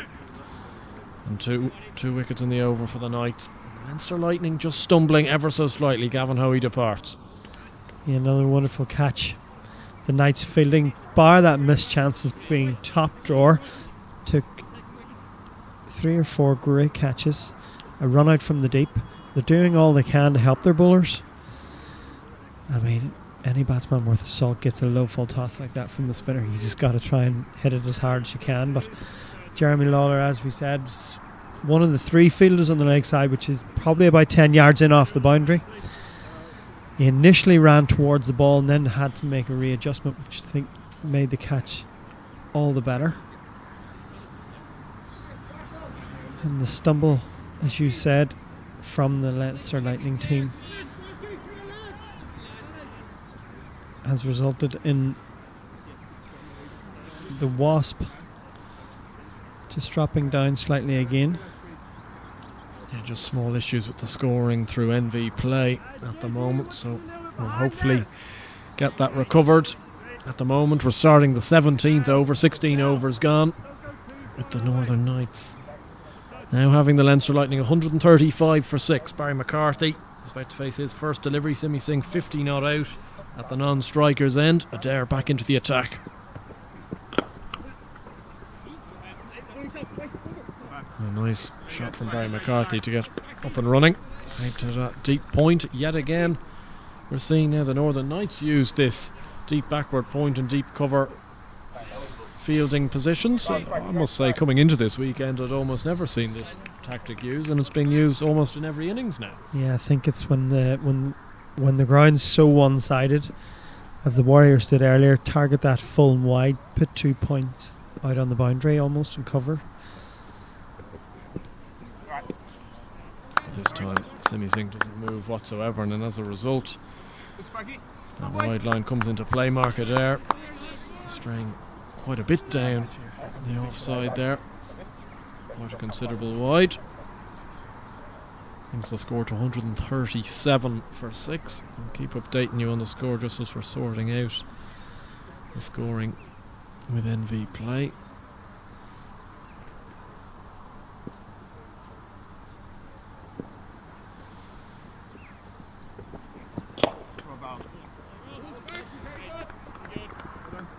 And you can see the respect that the Knights team have for Simi Singh now. Paul Sterling at cover. Not really going to move too far from the edge of that circle. Quite comfortably and quite happy to give Simi the one, get him off strike, get the new man on. But you think that Simi's going to be key. Simi bats these remaining 3 bit overs. You know, we could see a very healthy total for Leinster. Yeah, you'd have to think his innings is going to be crucial to where they end up.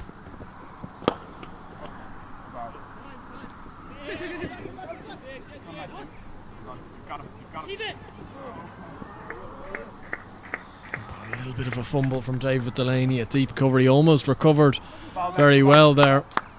The hard throw in, and Barry McCarthy was almost left struggling. He gets through for 2. The Leinster Lightning to 140 for 6, halfway through the 17th over.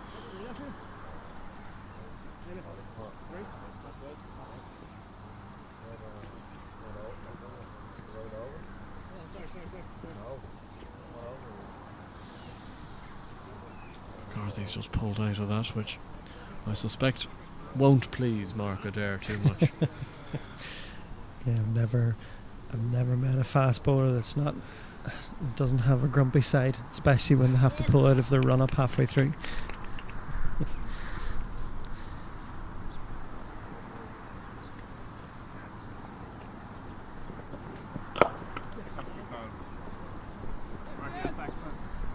was very wide.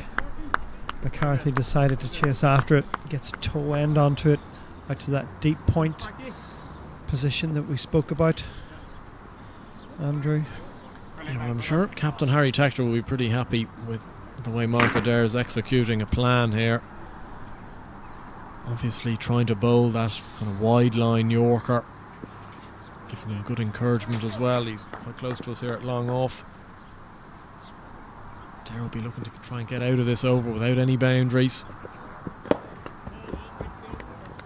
Again in that block hole this time, down to Tector at long off with a single, and given where the Lightning were, I think the Northern Knights wouldn't mind too much if singles is the order of the day from here, because if they were to restrict them to around 160, 165, you'd think they've turned the game around pretty well. Yeah, a few hours back we were talking about 180 being par, 185 was showing. We thought, that could be par if they get going. They could push it up closer to 200, but they've really brought it back well with wickets in the last few overs. That's very well bowled, but it's a good shot from Barry McCarthy, getting his bat down on it, and wide of that backward point they come back for an easy two. That was the shot you were almost talking about earlier, about trying to play, kind of trying to guide it almost past third man rather than kind of hitting at it. Yeah, well, if you're going to employ that bowling tactic, then third man's in one of those positions that if the ball doesn't hit him, it's 4 runs. It doesn't get directly to him, so instead of trying to power a very full ball back over these long off and long on positions, then just use your smarts, get a couple tickle in any form down to that third man boundary, force the captain into a change of field, into a position that you feel more comfortable trying to power a shot. But that over ends with Leinster Lightning and 144 for 6. Yeah, Ben White continuing. That's a full toss, and it's a good shot from Simi Singh, straight down the ground. Poor enough delivery from Ben White. Probably hasn't been his best spell today with the ball in hand, and Simi Singh's needed no second invitation, bringing the score to 148 for 6. He's on to 56 not out. Excellent shot. Yeah, Ben White's struggling so far today, fair to say. He had a misfield in the first over. He had a drop catch out in deep square boundary, and he's found the going very difficult with his leg spin bowling. He's still got a big job to do here. 4 deliveries left in his spell. Gotta make sure that they keep boundaries to a minimum here, the Northern Knights.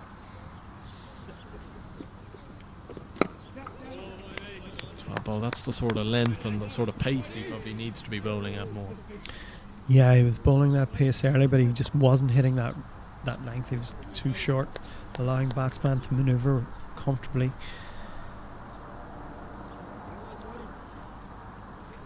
Brian McCarthy moves on to 7, Simi Singh 57.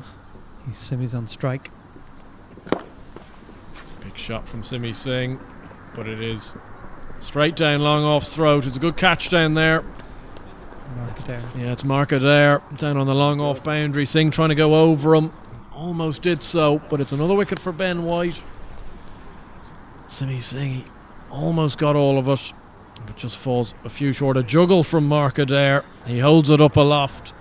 It's another big wicket for the Northern Knights. They keep chipping away. The Leinster Lightning 150 for 7, and Singh departs for 57. Yeah, Mark Adair with a concerned look over his shoulder there as he caught it, just to check what the boundary rope was as he fell backwards taking that. But another vital wicket, another plug in this scoring rate for Leinster Lightning. We said that if Simi Singh batted the remaining 3 or 4 overs, that Leinster were capable of getting up to a very competitive score. He departs, brings Rory Anders to the crease. So it's up to the bowlers now. Yeah,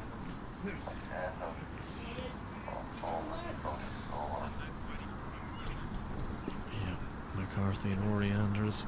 Still a couple of deliveries left in this innings. That's well bowled from Ben White. That's much more like it. He's taken a couple of wickets in this spell. He's gone for runs. That can happen sometimes as a leg spinner.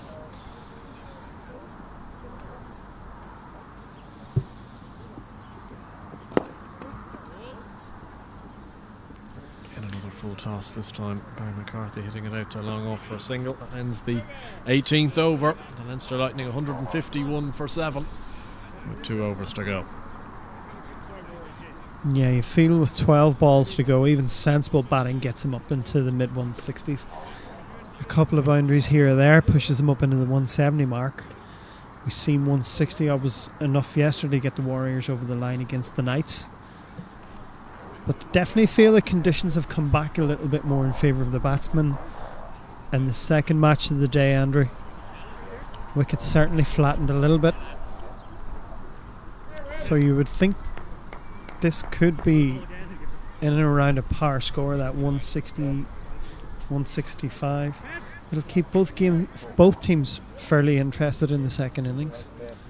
Well, certainly when you know the sort of calibre the Knights batting lineup has, with obviously Paul Stirling leading it, but likes Harry Tector, Mark Adair, Ross Adair, Neil Rock was in the runs yesterday. An excellent knock of 45 from him. Jeremy Lawler as well. Obviously no Georgeson today. No Georgeson today. David Delaney coming into the side, and his figures probably won't reflect it, but I thought David Delaney bowled quite well today. A couple of thick edges that fly away for 4, that can always happen with a fast bowler. Yeah, and I spoke to Lenny previously that it looked as if the Leinster Lightning made a concerted effort to target him today. Anything fullish, they didn't let him settle. Simi Singh immediately dispatched him over his head, and you know, his figures probably didn't reflect he bowled better than they suggest, I think. But it's more overs under his comeback belt, getting it a little bit closer to full fitness. There will be other wickets other days that will suit his pace, and then maybe this wicket will today. Pretorius from the pavilion end again.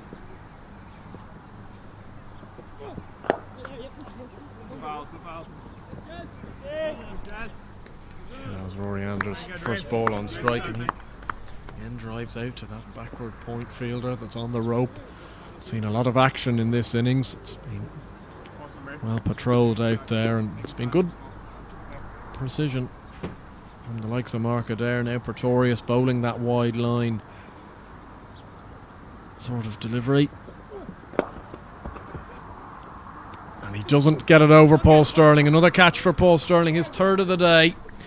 That's Barry McCarthy trying to go inside out over extra cover. Good execution from Ruan Pretorius. As we know so well at this stage, Paul Stirling has got such a superb set of hands, and it's his 3rd grab of the innings. Yeah, we spoke earlier that he seems to have a real knack in that position to anticipate. He had to make a good 10 yards to take that catch, although it was just floating slightly. But he knew just from the get-go they didn't time it. He made good ground going back over his head to make it look a comfortable catch. And another Lightning wicket goes down. That's 8 down now for 153. And the stuttering continues, Andrew. Yeah, well, you'd have to say this innings has just faltered away completely from the Leinster Lightning, having been in a really good position with 5-6 overs to go. We thought, I joined you on commentary at the end of the 15th over, we were talking about scores in excess of 180. Looks like they mightn't even get up to 165 at this stage. With just 9 deliveries left. It's been a great comeback from the Knights. They've got all the momentum in the world at the moment.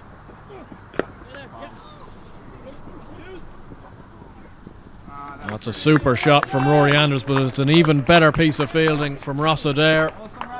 We've seen some super bits of work from him so far today. Unbelievable catch at mid-on, and he's saved his side. Definitely 2 runs here with an excellent bit of work. Yeah, Anders really got that one out of the screws, but arguably out to the Knights' 2 best fielders. Saved 2 without a doubt.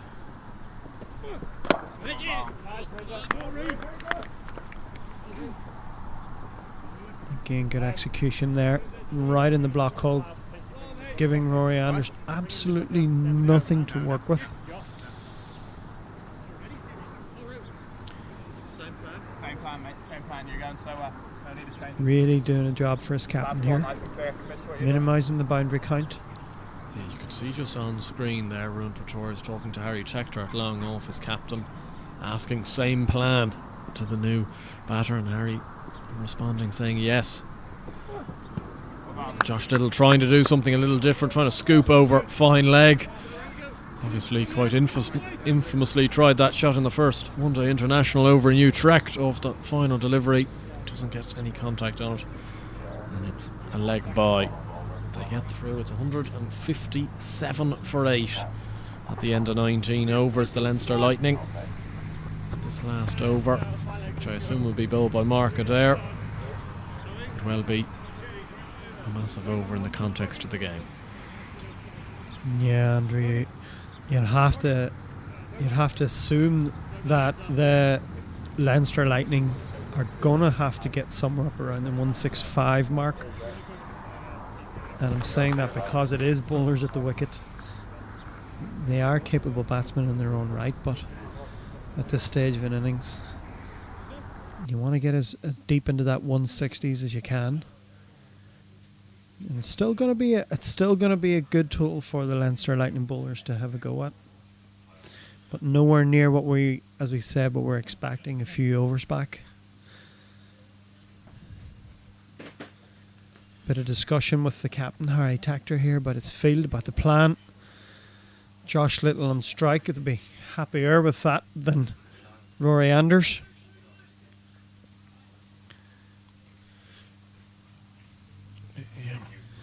Mark Adair about to bowl the final over of the innings. Lightning, just to reiterate, 157 for 8. Josh Little yet to get off the mark. Rory Anders on 4 not out.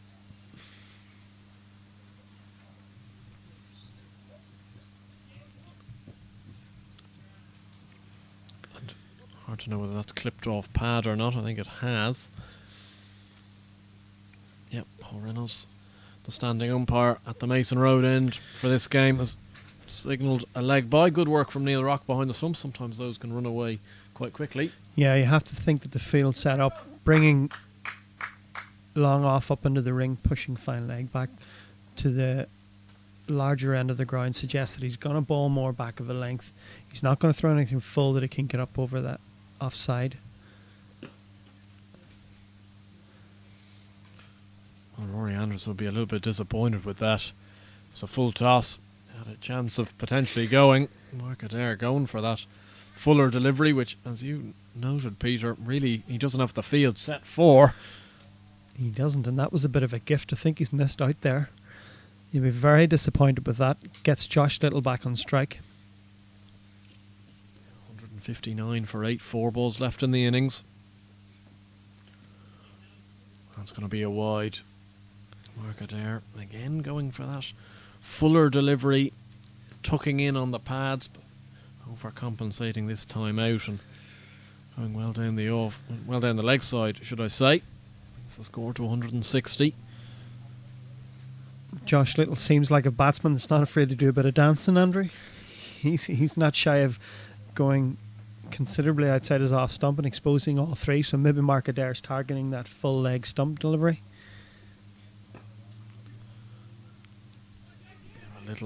The initial call was 2, and he's going to be in trouble here. That's excellent fielding from Jeremy Lawler, and Josh Little's well short of his ground. There seemed to be a bit of hesitation there, a few yes and no's, and Josh Little was well short. And Jeremy Lawler has been absolutely superb out on that boundary all day, and Neil Rock completes the work. Well, we've talked about the Leinster Lightning innings stirring somewhat, but my word, you have to give credit to the night's fielding. It's 2 superb runouts and 2 spectacular catches from Ross Adair and Jeremy Lawler. That's been one of the main reasons that they've been able to keep this run rate in check, and that could be the difference between what we were talking about, something north of 180, and what they are at the moment, 160 for 9, 161 for 9. You have to say they've really backed up their bowlers superbly today in the field. It's been an exhibition for anyone that's watching on how to field white ball style. Yeah, well, after potentially a lacklustre first couple of overs, ever after that first wicket, the brilliant catch from Ross Adair, you could sense the mood changing in the Knights camp. They've been superb, as you say. David O'Halloran's done pretty well there, actually, just to get that one out of the block hole and get a single. It's been funny, Andrew. It's been one of those innings where the ball seems to follow three people.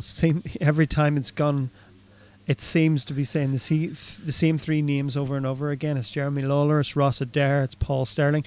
Credit to Harry Tactor, the captain as well, who's patrolled that long on area very well.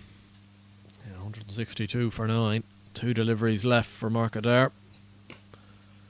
That's a lovely shot from Rory Anders. Backward a point. He advanced just ever so slightly down the pitch and has managed to get this past David Delaney at backward point, and it's run away quickly for 4. Anders showing he's not just a bowler. He bats up the order in club cricket, and this is why. Yeah, Mark Adair trying to target that full leg stump line again, but he's just obviously missed his lengths ever so slightly. And as you say, a very good shot from Anders, who advanced, almost squirted it past point. A very welcome boundary for the Leinster Lightnings with 1 ball to go.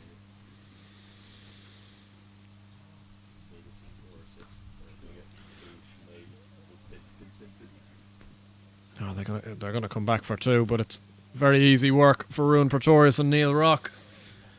Rory Anders sacrificing himself there, trying to go for a second, but he departs for 10 to finish off the innings, and the Leinster Lightning are going to finish their 20 overs 167 all out. Probably a good score overall, but the Northern Knights will take an awful lot of pleasure from getting back into this game when it looked like 167 would be, far smaller than what they would end up chasing. Yeah, 167 I feel is a good score, and it does give Leinster something to bowl at, but you can't help but think that they will feel disappointed with that, especially after the position they were in midway, even after 15 overs when you joined me in commentary, Andrew. And I think leaving the field and the Knights will definitely be the happier of the two teams. And if Paul Sterling gets going the way we know that he can, then I suppose there's no total that they could put on there that he wouldn't feel comfortable having a go at. But a great fielding display from the Knights, backing up their bowlers superbly, results in a total of 167. Yeah, absolutely super performance in the field. A couple of run-outs for the Northern Knights, and also a few spectacular catches as well. Excellent innings again from Simi Singh, though. His 57, the standout for the Leinster Lightning. Also the likes of Lorcan Tucker contributing with an excellent 32, and certainly showed his worth with the bat, the Irish wicket keeper. But when he got out, it slightly faltered, and they've ended up with 167. Yeah, I feel that total is going to keep them honest. I feel they're still going to have to bat well. They're still going to have to be respectful of the Leinster Lightning bowling attack, and it's going to be a good contest. I feel, Andrew, coming up in the second half. Yeah, it should be an excellent contest when you look at the Northern Knights batting lineup. As we mentioned, Paul Sterling, James McCollum, Jeremy Lawler, Harry Tector, the two Adairs. There's just an awful lot of batting there, but they'll have to contest with an excellent bowling lineup as well. The likes of Josh Little, Barry McCarthy, who was in the wickets yesterday as well early on, Simi Singh. Some absolutely super contests, hopefully coming our way in around 10 to 12 minutes time. But I'm going to hand over yet again at the interval here to Andrew Leonard for the Beyond the Boundary segment. So after a quick ad break, we'll join Andrew, who's going to be boundary side.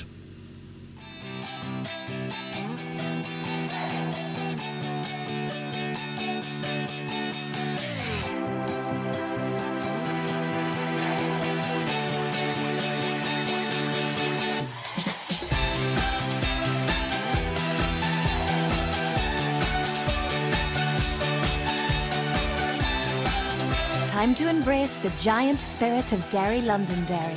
Visit discovernorthernireland.com.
Yeah, good afternoon. Welcome to Beyond the Boundary. And I've got my co-commentator, my colleague, my great pal, the great D.A. Lewis, the ex-Ireland captain. We're going to look ahead to the Irish men's summer. We've got a great action-packed summer ahead.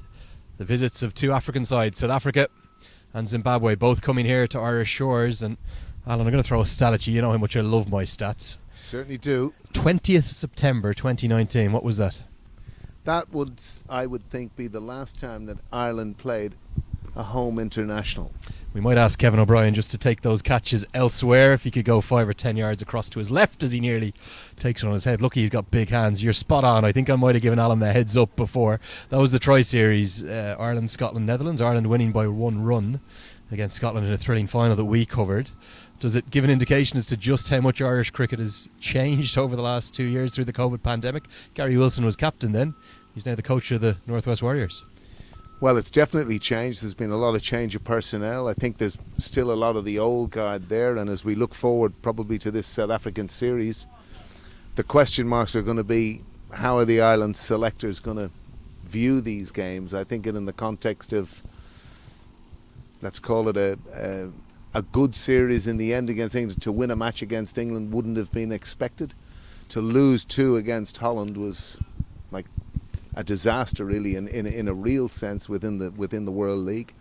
And this one is going to be very difficult for Ireland, I would say. Yeah, let me guide you through the summer ahead. We've got 3 ODIs against South Africa. That's part of the ICC Cricket World Cup Super League. Those games will be at Malahide, back to Fortress Malahide, the 11th, 13th and 16th of July against the might of South Africa. Those games very consequential, 10 points on offer. We've talked about it at great length. We then followed up with 3 T20Is against the same opposition, the first of which there at Malahide before going up north to Stormont. It'll be very different approaches from probably the Irish squad and the Irish selectors. The games against South Africa critically important. Need to try and find a way to get 10 or 20 points if we can. But then the T20Is, maybe the time for some experimentation, some new caps perhaps. Well, I think that's the opportunity, because again, the reason we're playing these festivals is to give us a look at some of the players. Obviously, the fact that we've got 4 teams now playing, it's given us a much greater opportunity to look at the wide range of talent. I think the difficulty we have at the moment is a lot of our senior players, ironically, outside of probably William Porterfield of late, haven't been scoring the volumes of runs that we would expect. So it's tricky, and we need obviously those players to be firing, and probably, you know, at a stage when you might have been saying, well, I wonder will we go with William? Obviously he was dropped for the last game against Holland, but he's a survivor, that man, and he's playing beautifully again. And I think if I was a betting man, he will be at the top of the order with Paul Sterling for the games against South Africa. Yeah, more dependable than ever perhaps at the top of the order. 36 years of age, William Porterfield. After the visit of South Africa, it's Zimbabwe, and it's all up here in the north of Ireland. We're going to start out with the ODI matches. I want to talk to you about those in a second. In the Cricket World Cup Super League, the 6th, 8th and 11th of August against Zimbabwe at Stormont, before coming across here to beautiful Breedy for the T20I series. It's a 5-match T20I series, the first 3 of which are here at this very ground at Breedy, the 15th, 17th and 20th of August, before going back across to Stormont for the 4th and 5th matches in the T20I series on the 22nd and 24th of August. So all in all, we're going to have 14 matches across 2 different formats. That ODI series against Zimbabwe, possibly the most consequential games that Ireland may play this decade. I would think so, and on the back of what would have been anticipated or expected, certainly a 2-1 victory against Holland. Obviously they were played in very trying conditions. I couldn't understand, obviously, and I've spoken it on comms, how we decided to bat first in the last of those games, having garnered the momentum in the second game. But they are certainly pivotal, and Ireland will be looking to ensure that they get a 3-0 victory there against Zimbabwe, which won't be easy by any matter of means. Yeah, and the reason those games are pivotal, Ireland currently have 20 points from a possible 90. They've played 9 ODIs, 3 of their 3-match ODI series in that World Cup Super League, all of them away from home. The next 2 series are going to be at home on Irish soil. They need to find a way to bounce back. Kyle Jarvis just recently retired from all cricket from Zimbabwe. We'll see the likes of Sean Williams, Craig Irvine, Blessing Murzambani coming back from Northampton into Zimbabwean colours. Wellington Masakadze. Lots of talent in that Zimbabwean side, but they're surely beatable. Ireland are going to need, I think, a minimum of a 2-1 win to avoid the potential booby prize in that league. If you finish 13th, you could be relegated and lose out on that wealth of fixtures in the future. Well, I think if you look at international cricket now and you look at who's progressing and who isn't, I'm thinking of Sri Lanka at the moment. I think we're very equal with Zimbabwe. And when we play them on home soil, we've certainly got to be looking for a 3-0 victory. And hopefully, by that stage, we might be able to get some sort of substantial crowd in to really lift the guys that are playing here. Because I have no doubt, like from a player's point of view, to have crowds there is of significant importance. And there's nothing like an Irish crowd to get behind their team. I think in the context of it, I think the ODI side will have a degree of experienced normality to it. And I can understand that to a certain extent. But if there's going to be any experimenting, we can do that in a T20 series. And I think if we are going to do it in a T20 series, I'm thinking of the likes of Kennedy, who's excelled here with left arm spin. We've seen Ben White bowl very well, leading wicket taker in the IP series. Wrist spin, something different for the potential of a T20 World Cup on turning pitches. So these are the sorts of things that I think the selectors will need to be thinking of. Someone like a William McClintock, someone in that middle order, the way the Northwest Warriors are playing, will that be rewarded with Irish selection? So a lot of headaches for them. I remember it well. It wasn't easy going to a World Cup in 2015. We spent 2.5 hours on the final 2 players that went to that. So that just gives you an indication. And often it's not sometimes how difficult a job it is. And often in that sort of situation, your coach will have a huge. They're the people taking the players with them. So it didn't go without a huge amount of discussion. Alan, that's the T20 eyes and the potential for some exciting new names to come in. But in the more settled ODI squad, despite the defeat to Netherlands, there might still be some outside chance for Ireland to gain automatic World Cup qualification. The top 8 from that 13-team ODI league going automatically to India 2023, back to the main 50-over World Cup. But the real booby prize, I've said it, the trapdoor, if you finish 13th and then you go to the Cricket World Cup qualifier in 2023 and finish beneath the side that wins Cricket World Cup League 2, you're relegated. You're down to play with Namibia, Papua New Guinea, Oman, USA, the UAE, all of these countries around the world, Nepal. Is that a real danger for Irish cricket if we don't beat Zimbabwe on home soil? Well, of course it's a danger, and it's the one to be avoided. Whatever about reaching the 8 and it being the prize, I think the biggest single thing that could affect Irish cricket if they move into the relegated position. And that's something we've got to try and avoid, and that's why that series against Zimbabwe is so pivotal, Andrew. And is that particularly because Ireland's fought for so many years to gain these fixtures? They finally have them, 24 ODIs over 2 years. It's what we've been screaming out for. Absolutely, no doubt about it. And I'm sure all the authorities, the players themselves, will be very conscious of that. Because if we're to evolve as a test nation, you need that durational time. Remember, 56 years for New Zealand to win a test match. That's the type of duration, but everyone's wanting the now. And again, it's remarkable that, in a sense, the scope of what they've achieved in a relatively short period of time. Probably no different to Sri Lanka in the limited over format of the game. 25 years from being an associate nation to winning the World Cup. It's extraordinary. Yeah, 1996. Before I let you go, as the players go out behind us, real excitement about South Africa coming to Ireland. Think of some of the names: Quinton de Kock, Rassie van der Dussen. That bowling attack: Kagiso Rabada, Norkea, Lungi Ngidi, Shamsi, the left arm wrist spinner. They're exciting right the way through the 11. They're smashed the West Indies in the test format there in the Caribbean. They'll be coming direct there from the Caribbean to here in Ireland. I think that 3-pronged pace attack, Lenny, might have you thinking a bit about what you had for breakfast, because it's quick and it'll be a real test for Ireland this series. There's no doubt about that. But you know what, in a sense we kind of thought that coming into the England games. Admittedly, there was a lot of players missing within that England series that aren't going to be. This is a very strong South African team, and of course for someone like Rassie van der Dussen, played a lot of his cricket in North of Ireland for CIYMS, if you remember, so it'll be a homecoming for a few. Here are the thoughts of Alan Lewis, the former Ireland captain. An exciting South African attack that's going to be coming to Irish shores. We'll see them in Malahide next month. I'll tell you what else is exciting. No more exciting batsman in Irish cricket than Paul Stirling.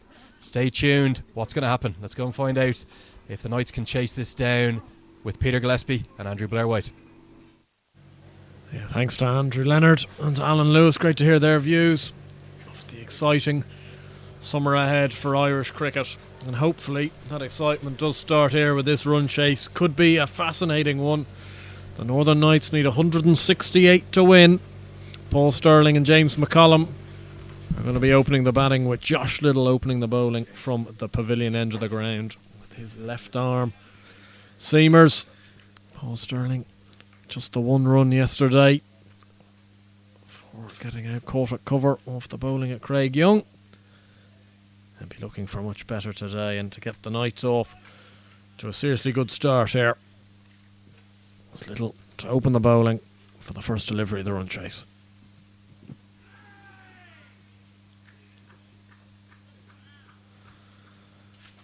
And a good start, joined again by Peter Gillespie.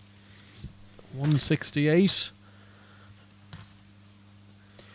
Yeah, you feel it's one of those targets, Andrew, that the batting side's going to have to bat well to get, but the bowling side's going to have to bowl well to contain. So Paul Sterling being the X factor, if he gets going, I don't think there's many totals that could rein him, that he can't rein in. So it's going to be a good challenge here for Josh Little. You know, he's bowling at Ireland's probably one genuinely world-class player. And the same has happened as had happened yesterday. Paul Sterling's tried to force this one over the offside. It seemingly just stopped in the pitch a little bit, and it's looped up in the air to George Dockrell. A bit of an anti-climax here in Breedy. Paul Sterling has fallen. Hand coming off the bat there, and it's a big wicket for the Lightning and for Josh Little. Yeah, it was that length we talked about earlier that's caused problems. It's the length that seems to just hold on the pitch. Set up, Paul Sterling choosing to go on the front foot, and it's just climbed on him slightly. As you say, he's just taken the hand off the bat there, realising that he hasn't got any sort of proper contact on it. And it loops to George Dockrell cover, and yeah, bit of an anticlimax. Yeah, he departs. He had a wry smile on his face yesterday. That wry smile not there today. He'll be very disappointed with that. With two failures in a row for the Northern Knights, and it brings Jeremy Lawler to the crease very early yet again.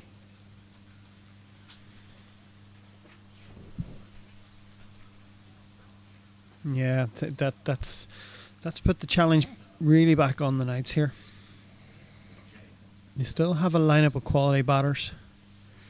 Obviously, you want your big guns firing, and Paul Sterling's misfired for the second day in a row. But they still have plenty of firepower. They still have plenty of capability down that batting lineup, as we've talked about previously. Kevin O'Brien having a long word with Josh Little here. Yeah, Jeremy Lawler on strike. It's going to be called a wide. It's going to be the first runs on the board for the Northern Knights. We saw Jeremy Lawler yesterday against the Northwest Warriors probably play a more aggressive innings than what we've seen from him before. He's scored a lot of runs in the 50 over format, but showed a fair bit of versatility yesterday as well. Yeah, absolutely. Showed he wasn't afraid to take the attacking option. He was a bit more reserved than that in the 50 over, so you know, it's showing a little more in his armour to the selectors possibly.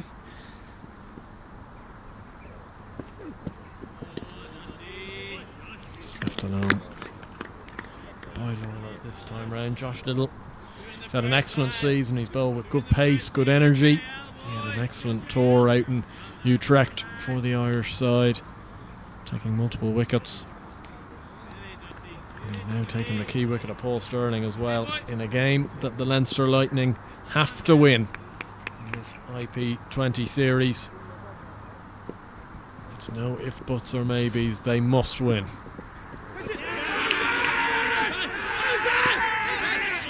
And it's been given after an adamant appeal. Jeremy Lawler, it was a little under edge. He's going for that pull shot. Looked for a second like it wasn't going to be given, but he departs without troubling the scores. Yeah, the almost opposite of the previous, the delivery that accounted for Paul Sterling. This one just didn't get up as much as he expected to. I think Alan Neil was just giving Jeremy Lawler the benefit there to see if he was going to walk before he fingered him. And in the end up, he had to make the decision for the batsman. And the Knights in all sorts of trouble here. 2 down after 4 deliveries with only 1 run on the board. That 1 run is a wide, so brings the skipper Harry Tactor to the crease probably a bit earlier than he had expected, Andrew. Yeah, certainly earlier than he'd have expected or potentially he would have wanted. especially given that he's been, I think to his own admission, a little bit shy of runs for the Northern Knights this year. He scored good runs for Ireland over in Utrecht. He scored good runs for the Ireland Wolves down in Oak Hill. Probably hasn't scored quite the amount of runs he would have wanted for the Northern Knights this year, having been entrusted with the captaincy. Decision that he was really willing to take on. He wanted to captain this side and has done so pretty well, but he wants runs today. And he'll enjoy that, getting off the mark from his first delivery out to Gavin Hoey at deep cover, and the first runs on the board for the Northern Knights off the bat. It's been an impressive start so far from Josh Little. You can see the way he's running in, he's really approaching that crease with some venom. He's looking to take the mantle up for the Leinster Lightning and really put his hand up and say, I'm going to be the man to take this one over the line if I can. And he started with 2 good wickets. Yeah, James McCollum, who's just watched those 2 wickets from the non-strikers, then not dissimilar to PJ Moore this time yesterday. Gets on strike for the first time and gets a single to start his innings off. An eventful first over for the Northern Knights. 2 wickets for Josh Little. It's 3 for 2 after 1. Yeah, that's just the start that Leinster would have wanted. 2 big wickets back in the hutch. Jeremy Lawler and Paul Sterling. Couldn't have asked for a better start, really. As Barry McCarthy prepares to come on from the Mason Road end. Big job now for the Knights batsmen. Well, we saw this yesterday when the Leinster Lightning had taken 2 quick wickets against the Munster Reds. The difference between those games was the Munster Reds were only ever chasing 135. They could afford that time to rebuild. The Knights don't have quite the same luxury. They need 8.7 and over. And they're going to have to come out and still play aggressively here, because if they take the approach that the Reds were able to take yesterday, they're going to be just far too far behind that required run rate. And they're going to have to still play with plenty of freedom, plenty of aggression. But also the fact they've lost 2 quick wickets just can't be ideal. Yeah, absolutely agree with you, Andrew. And the Lightning skipper George Dockrell, sensing blood, has gone with the option of a wide first slip, realising the value that another wicket would bring. Really trying to put the maximum pressure that he can on the Knights batsmen. They are still going to have to play shots. He's probably aware of that. So he's happy to take the gamble. He's in about, he's got the Ireland skipper Andrew McBurney in 1.5 wide-ish. Hoping Barry McCarthy will just utilise some of that breeze going across the ground. Get a little bit of away movement from McCollum.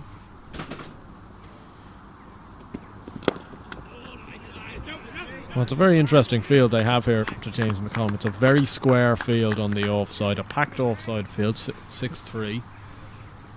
Looks like Andy Balburney's actually going to move out of that slipper. No, he's just going to try his hands. But they've got almost a backward point, a point on square. George Dockrell operating in and around cover. But Kevin O'Brien at mid-off is actually quite wide. So they're obviously giving McCollum the option. If you want to go straight down the ground, that's available to him.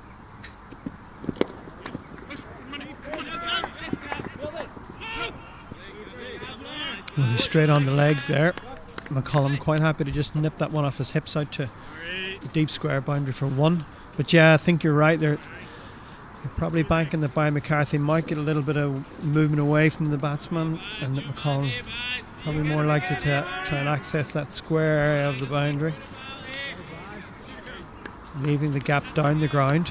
They obviously know where his strengths and weaknesses are. They've seen a lot of James McCollum over the last few years.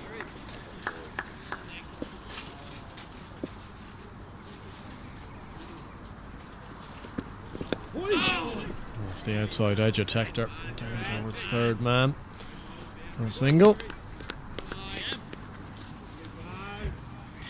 It's an interesting challenge here for these 2 batsmen, two guys who haven't probably got the weight of runs that they would have liked either. And they've definitely been put up against it here now. They're definitely on They've definitely been set a big challenge against a formidable bowling attack. A pitch which we're just not quite sure what's going to do.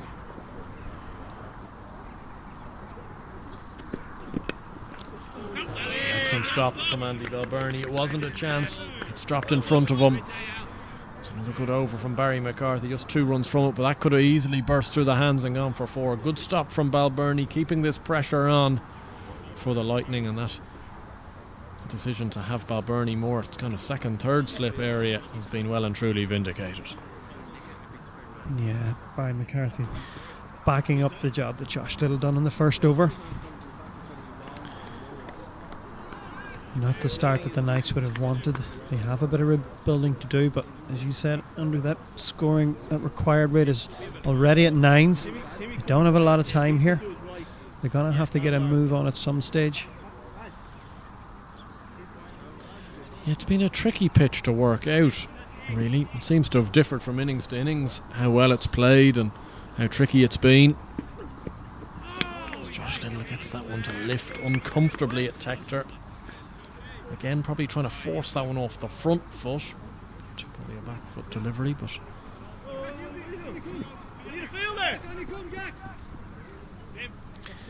As Andrew Balbirnie goes for a bit of treatment after that stop at wide slip. It's obviously done a little bit of damage to his hand. He's getting replaced by Jack Tector. yeah, Jack Tector yet to be within the Lightning side this weekend. He'll be buoyed by the fact that his club side YMCA have managed to get over the line this afternoon against Rush in his absence.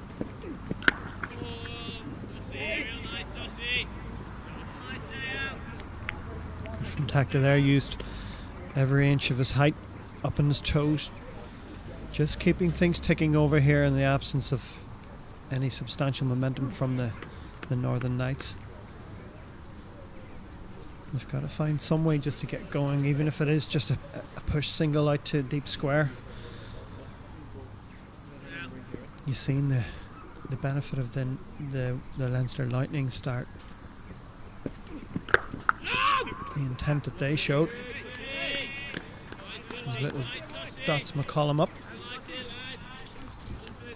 Yeah, there's been a lot of dots, and we mentioned it when we were on commentary in that first couple of overs with Kevin O'Brien and Simi Singh, that almost every delivery was a single, and then you got a boundary, and suddenly you're very easily going at 8, 9 and over without much risk.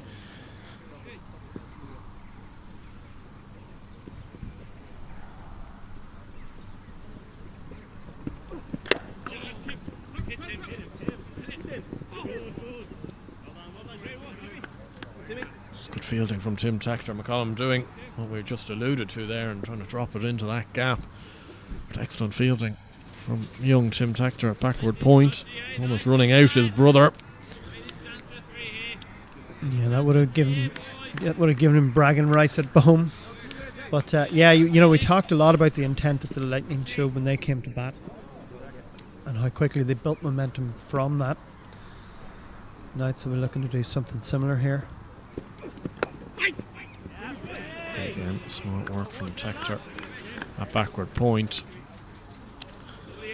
And already here for the Knights, coming to the end of the third over, 7 for 2. That required run rate up to 9.38, and we haven't seen a boundary yet so far in this innings.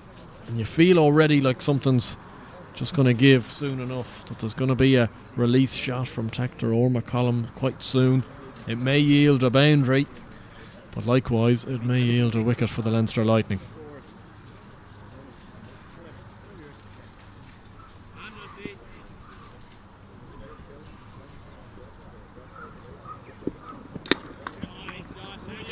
Tector again steps across the stump slightly, just trying to open up his options on the leg side. He knows the length that Josh Little is looking to bowl.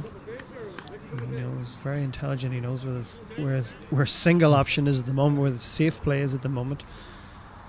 He's just speaking to the umpire there about Josh Little's follow through. Not happy that he's probably following down the wicket a bit closer to that danger zone than he should be. As umpire Neil has a look.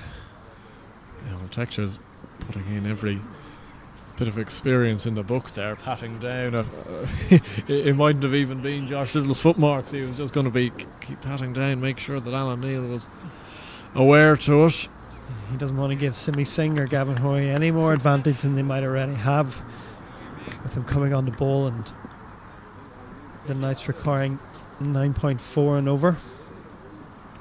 But as it is, it's Barry McCarthy to continue from the Mason Road end. Yeah, McCarthy's had a good record against Harry Tector so far in the IP20 series. Got him with a great delivery up in Comber. He did indeed, got him with an equally good delivery in Sydney Parade one day. Tector will be looking to hit back at McCarthy. An excellent piece of fielding from Barry McCarthy off his own bowling. Tector there trying to get through for a single. If it had gone through to mid-off. He's still not happy though about this little portion in the pitch. He's going to do another fair bit of gardening off your screen at the moment. I think in trying to push for that single, he's gone down and put a bit of a slide in himself. So I think the damage was self-inflicted this time, Andrew. But yeah, McCarthy does have that ability to just access a bit of movement from that length, and he's caught the edge of Tector's bat a few times.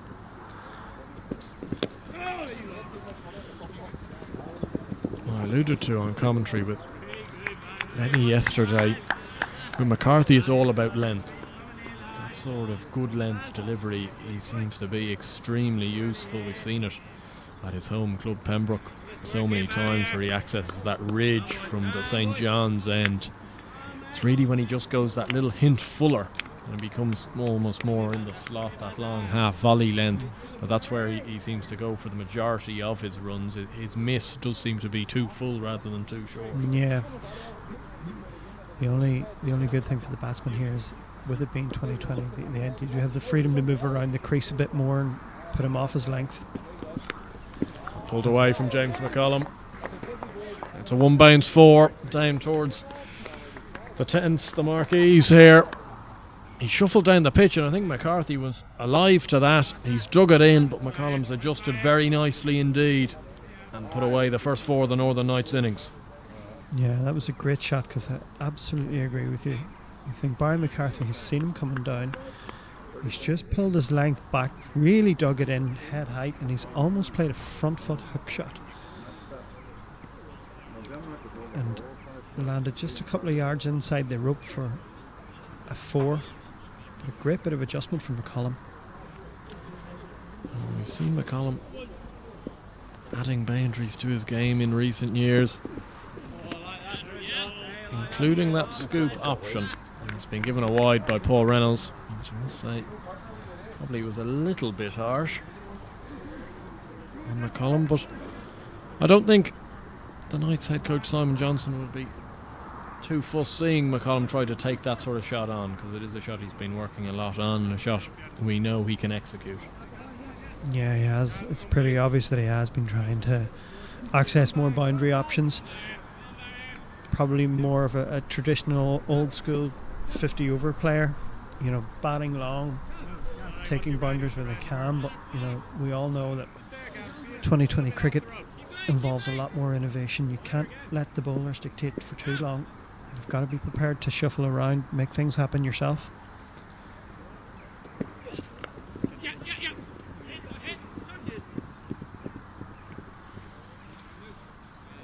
He has pulled straight to Rory Andrews at short fine leg, easily scamper through for a single. For that delivery, mid-wicket had gone back out to the rope. George Dockrell and third man had come in the ring, potentially indicating that McCarthy is going to bowl that slightly shorter length and maybe attack the body more than anything. Obviously the offside, the shorter boundary for the two right-handers, so the one miss you probably don't want to do is whiff. Yeah, and they're sticking with that field. It is a bit of a telegraph to the batsman at what length he is going to bowl.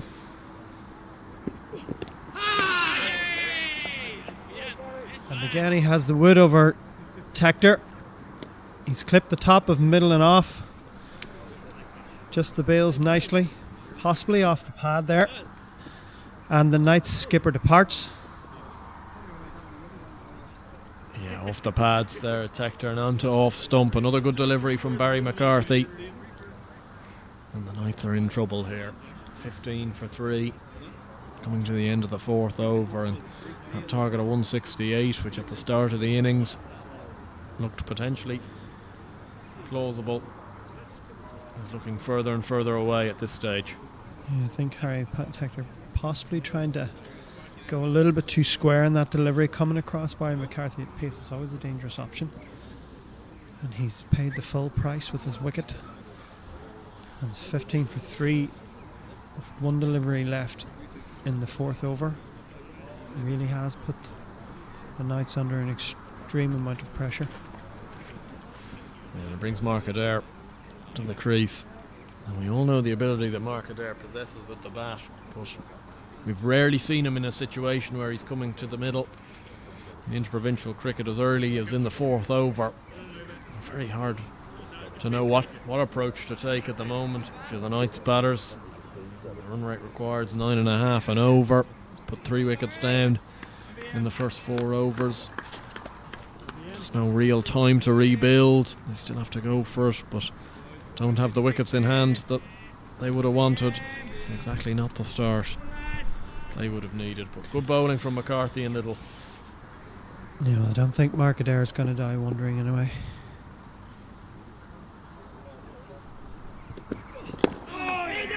He is someone who's going to come out and play a positive game despite the match situation. You feel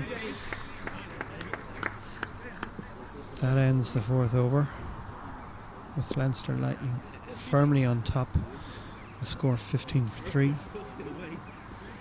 And it has been a good spell by the opening bowlers. They've done a great job for the skipper. Josh Little 2 for 6 off his 2. Barry McCarthy picking up the wicket of Harry Tector, the Knights captain.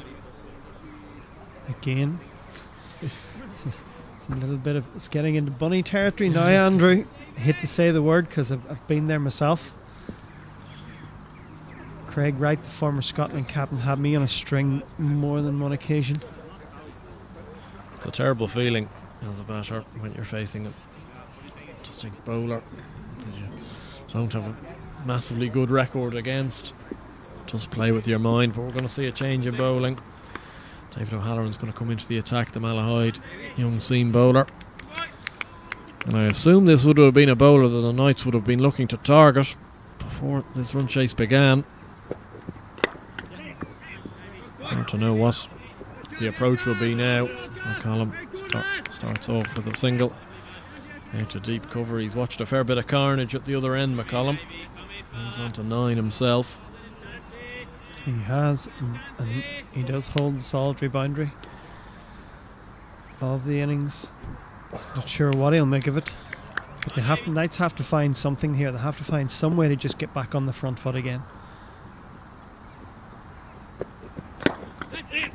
It's a lovely shot from Mark Adair, but excellent work from Kevin O'Brien, and keeps it to 1 as well. Super work from Kevin O'Brien, making good yards from a wide mid-on position. He was hopping away for a boundary. A lovely shot from Adair, saving 3 runs. Yeah, Kevin's shown there's life in the old doggett. Not only the dive, but the ground that he made to get there in the first place.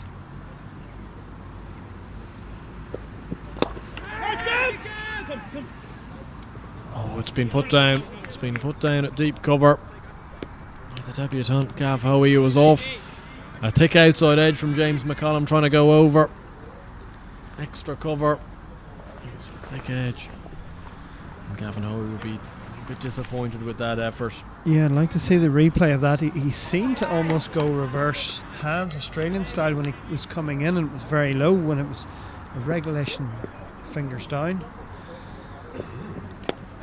Unless he thought he was getting to closer quicker than he was. As Adair slashes that one over the 2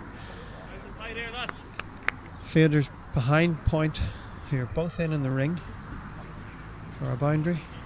Yeah, that just adds insult to injury for David O'Halloran, who should have taken a wicket the previous ball. Now gone for a boundary off the bat of Mark Adair. Not where Adair wanted to hit it.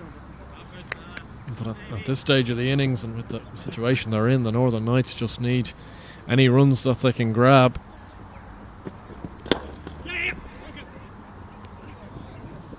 Yeah, well, we've seen Ben White put down a chance early in the Leinster Lightning innings off Simi Singh. He went on to get back-to-back second 50 of the weekend. How big a miss is that going to be from Gavin Hoey? Well, James McCollum suffered a bit of a lack of luck, really, certainly in the 50-over competition of this. He was run out. That was an extraordinary piece of work from Craig Young. Up in Stormont in one of the games, and just sometimes as a batter, when you need a score, that sort of a lifeline, a regulation catch dropped, can just give you an opportunity. But there seems to be a bit of debate. I think that's the over done. So that leg bye has taken place, which it has. It's the end of the 5th over. The Northern Knights are 24 for 3. And myself and Peter will step out for a few overs. We're going to have a double change. I'm going to hand you back over to the Beyond the Boundary team of Andrew Leonard and Alan Lewis. The Beyond the Boundary team. We might have to brand that one, Alan. Get a little show going over the winter. Follow that T20 World Cup. What about that? I think it's a good thought. I've always felt a chat show about cricket would be a welcome new addition. No better man to host it than the cricket badge. Oh, too kind, Alan. 5 overs gone, 24 for 3. Outstanding opening spells of bowling from both Josh Little and Barry McCarthy, backed up there by David O'Halloran, but the catch went down from the debutant. They're going to keep going with McCarthy. Give him his third. I was actually quite surprised that Josh Little didn't get another. You know, you get 3 wickets down in the power play. I'd have been saying, George Dockrell, you're not taking the ball off me. Bowled with real pace. Certainly for me, the quickest bowler on view. I think the quickest spell of the festival, without doubt. And do you know what he also profited from?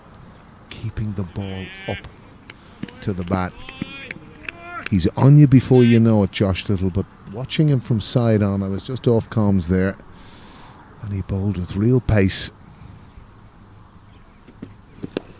You get a real different perspective there from the clubhouse mix-up.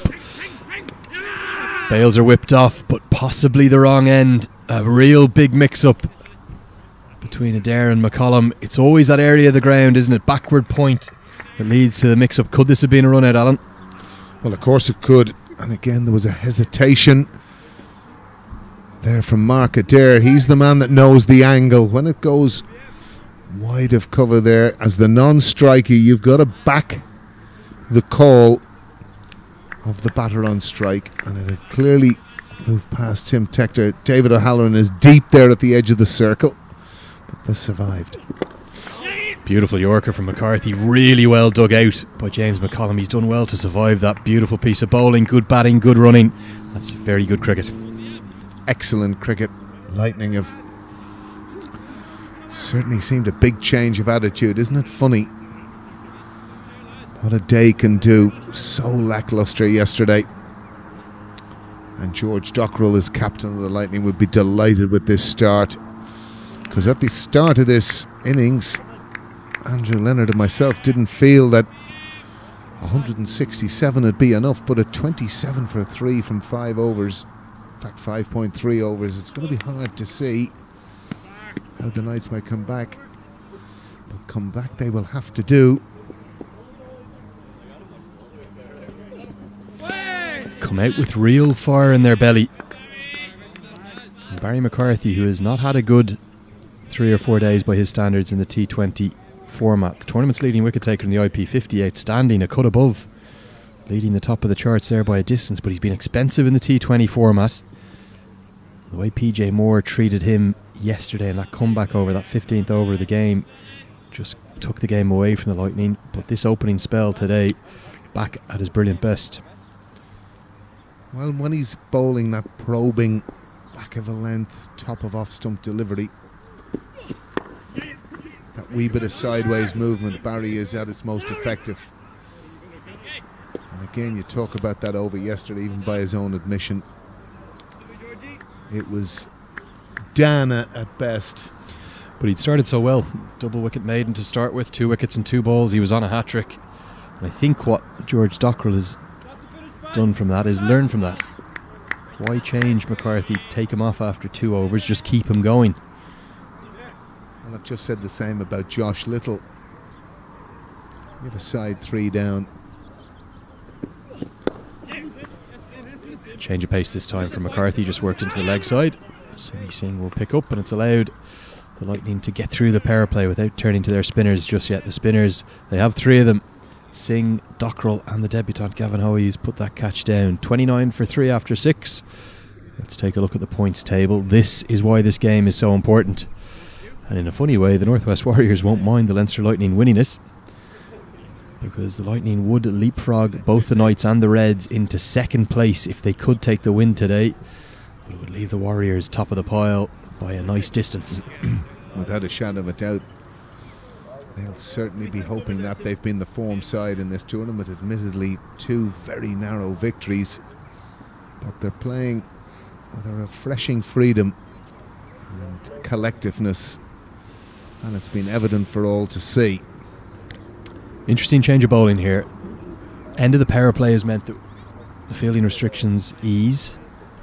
5 fielders allowed outside the circle, and George Dockrell, as the captain, is saying, I will bowl from the more difficult end. He's going to bowl from the pavilion end, where it's a very short leg side boundary for the 2 right-handers, but he's going to bowl the ball turning away from those 2 right-handers and back himself to protect that short boundary. Every fielder on the leg side in the deep, with the exception of short fine leg. So long on, deep mid-wicket, deep backward square leg in protection for Dockrell, but Dockrell going to try and lead from the front. Well, I've got a question for you, Andrew, after this delivery.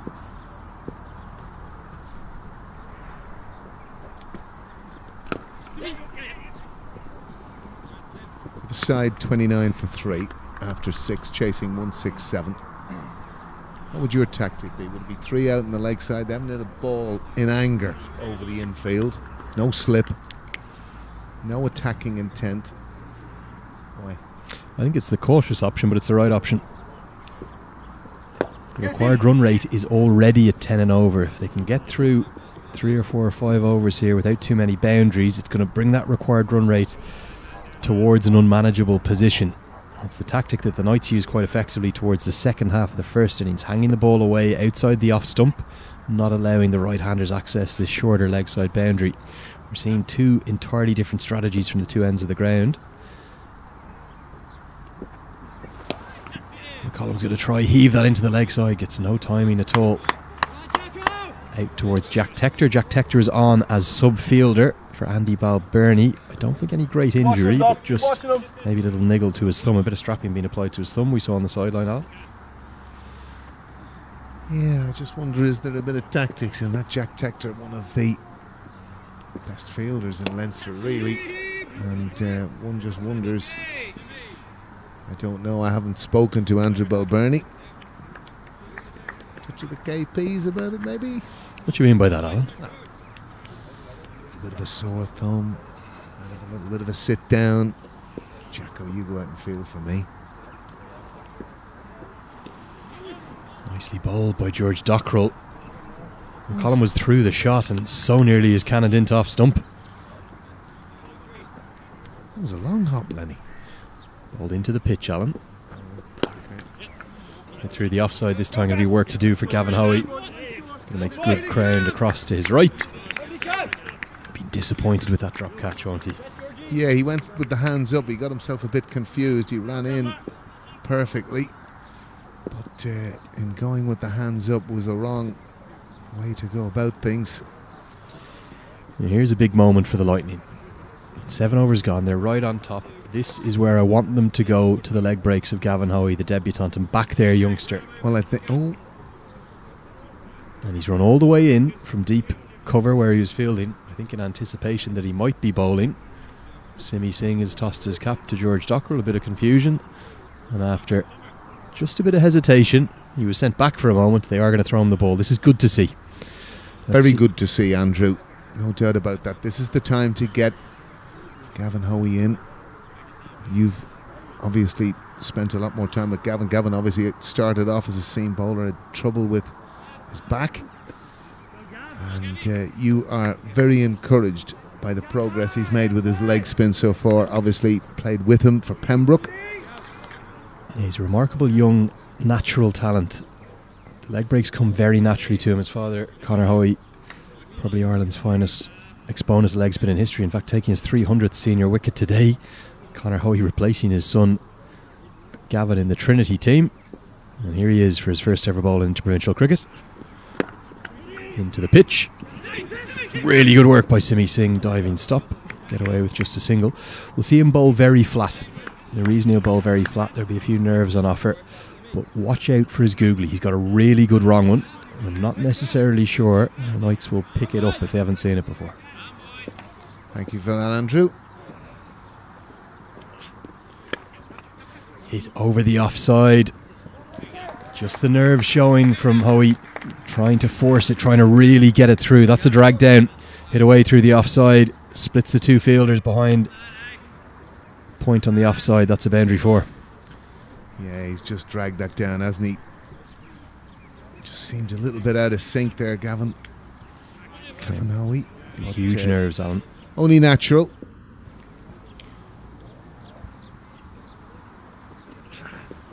Much more like it. And the interesting thing here is that you've obviously bowled him from the Mason Road end of the ground to give him the protection on the leg side, but because of the speed he bowls at, just like his father used to get hit a lot through the offside, didn't he? Certainly did.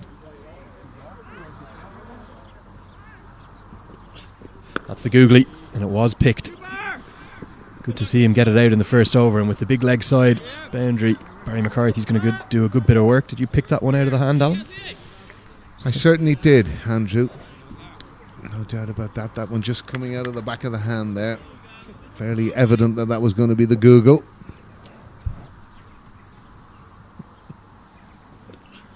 Leg break thuds into the pad. Big appeal, surely pitching outside the leg stump. Direct hit. Would have been very close indeed. Mark Adair was worried about the LBW decision, so he didn't get moving straight away. Gonna wait to see the signal. Surely it should be signalled leg by. Just pitching outside the leg stump, Alan. Yes, very much so. What about the run out? Did he have his bat down is the question. And just in time, Paul Reynolds, remembering correctly as he always does, to signal leg by. An awful lot happened in that solitary delivery. Well ball, Gavin Hoey. Googly again, and I'll tell you something, James McCollum has not picked that. If he's picked it the last second off the pitch. He's done them all ends up. Nearly bowls leg stump, but McCollum gets the bat down in time and he survives. My co-commentator Andrew Leonard here is salivating with Googles. He hasn't picked it, and that turned prodigiously. Yeah, the reason why his wrong is such a good one, so many young leg spinners, you'll see them drop the front shoulder to allow them to get the back of the wrist over to access the googly. And that means it'll be slower through the air. That googly from Gavin Hoey is not slower through the air. It's the same flat trajectory. I don't think James McCollum has picked that. I think he's been done all ends up. Well, not a bad start for Gavin Hoey in interprovincial cricket. Certainly not. Are you kind of talking a wee bit Rashid Khan here? It's obviously nothing like the style of Rashid Khan. It's a very different type, more traditional style of leg break bowling. Rashid Khan very much off the wrong foot, unorthodox. Hoey a little bit more traditional, but they're really flat, sharp leg breaks. I'd like to see Just talking more about the pace. The trajectory, yeah. Trajectory. Yeah, absolutely. But that is a sharp spinning googly, and that's something we don't see around Irish cricket too often. Give him his time, give him a chance to operate. Rory Anders into the attack now from the pavilion end. How was that? Was the shout from Rory Anders? A wide signalled outside the off stump. We're going to see the same tactics here. The ball hung away outside the off stump. They're not going to allow that short boundary to be accessed. Certainly looks that way, and we saw that previous innings with Mark Adair doing much the same tactic. Mark Adair was mainly fuller though, wasn't he? Right in the wide block hole. Well bowled by Anders.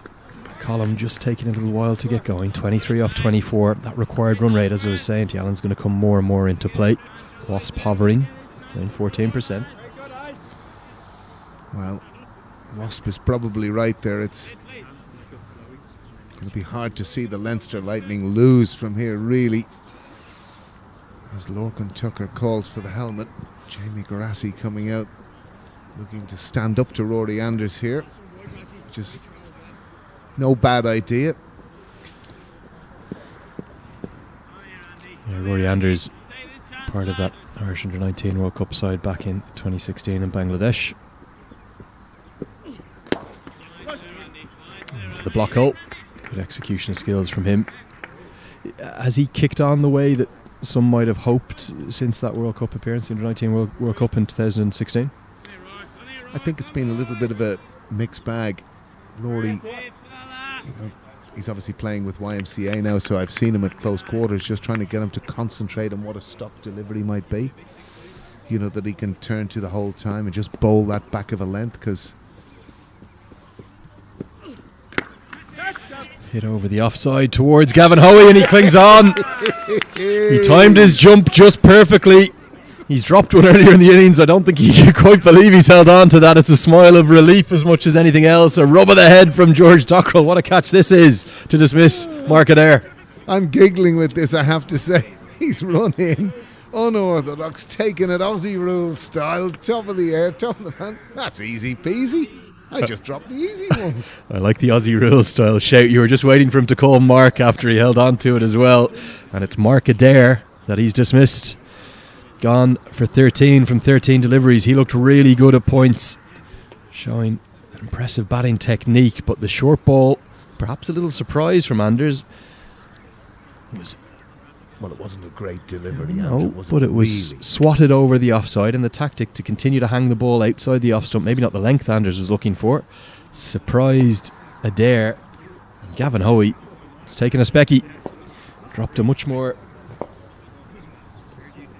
ordinary catch earlier on. The Lightning won't mind how they come. The Knights fall to 47 for 4. Big moment in the match, that. Well, at the end of the day, Andrew, it was a very good catch because it went hard. And again, you've got to judge the distance, the speed, and he did very well, Gavin Hoey. So that will, I would imagine, settle him down somewhat as well. Yeah, well, I think even getting through that first over, you could see from the first and second deliveries in particular, he was very nervous. You see bowlers warming up all over the place. Josh Little's warming up down at long on. Simi Singh trying to catch the eye of his captain. Cover almost too many options for the Lightning. Might see Gavin Hoey get just the one over for the moment with the left-handed rock come in. I hope that's not the case. Hit down towards Josh Little at long on. James McCollum has given it away. He was just struggling the last 6 or 7 deliveries to get any sense of timing or power. And the Knights, they're collapsing. 47 for 5. All over the place. Rory Anders is 2 in the over. Shades of Bangladesh here. Andrew for Rory Anders. Another wicket for him. James McCollum never really settled in any shape or form. Obviously full of wonderful stroke play in the series down in Pembroke last weekend, but just struggled really to get away today. Clearly a very good player, James McCollum, but just not his day today. But the Lightning have been on top from the word go. Fantastic opening spell by Little and McCarthy, and it's been backed up now by Rory Anders. Dream start, 2 wickets. Leinster Lightning will have spent some time together last night at the hotel. They're up at the Everglades just outside Derry. I was talking to a few of them this morning. I said, God, it must have been a tough camp last night. None of them said yes. They said the opposite. They said they spent a lot of time together discussing how they could rectify it. They spent so much of their interprovincial careers on top of the pile. A unique experience for them to lose 3 on the bounce and be bottom of the table. You want a reaction as a head coach, as a management group, Nigel Jones and Brian O'Rourke.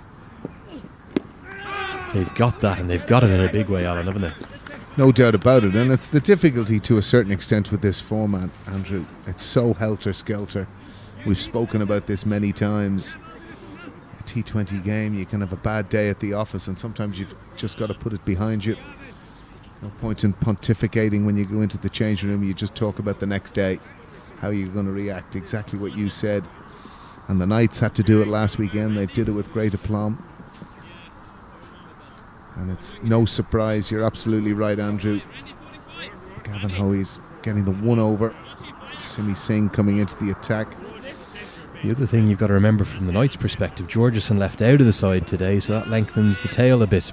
David Delaney, so he can certainly hit a big ball, but he'll probably come in at number 9, Ross Adair at 8, Graham McCarter at 10 and Ben White at 11. We do have a lot of all-rounders in this side that are the Knights, but they have a huge mountain to climb. 11 and over with 4 overs of Simi Singh to work with, Ireland's primary spinner across all formats. What do you do here? Well, no point in hanging around, Andrew. You've got to really look to put the accelerator button on at this stage.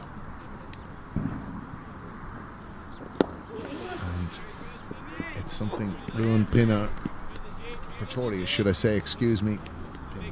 Thinking rugby there for a moment. What's come over me?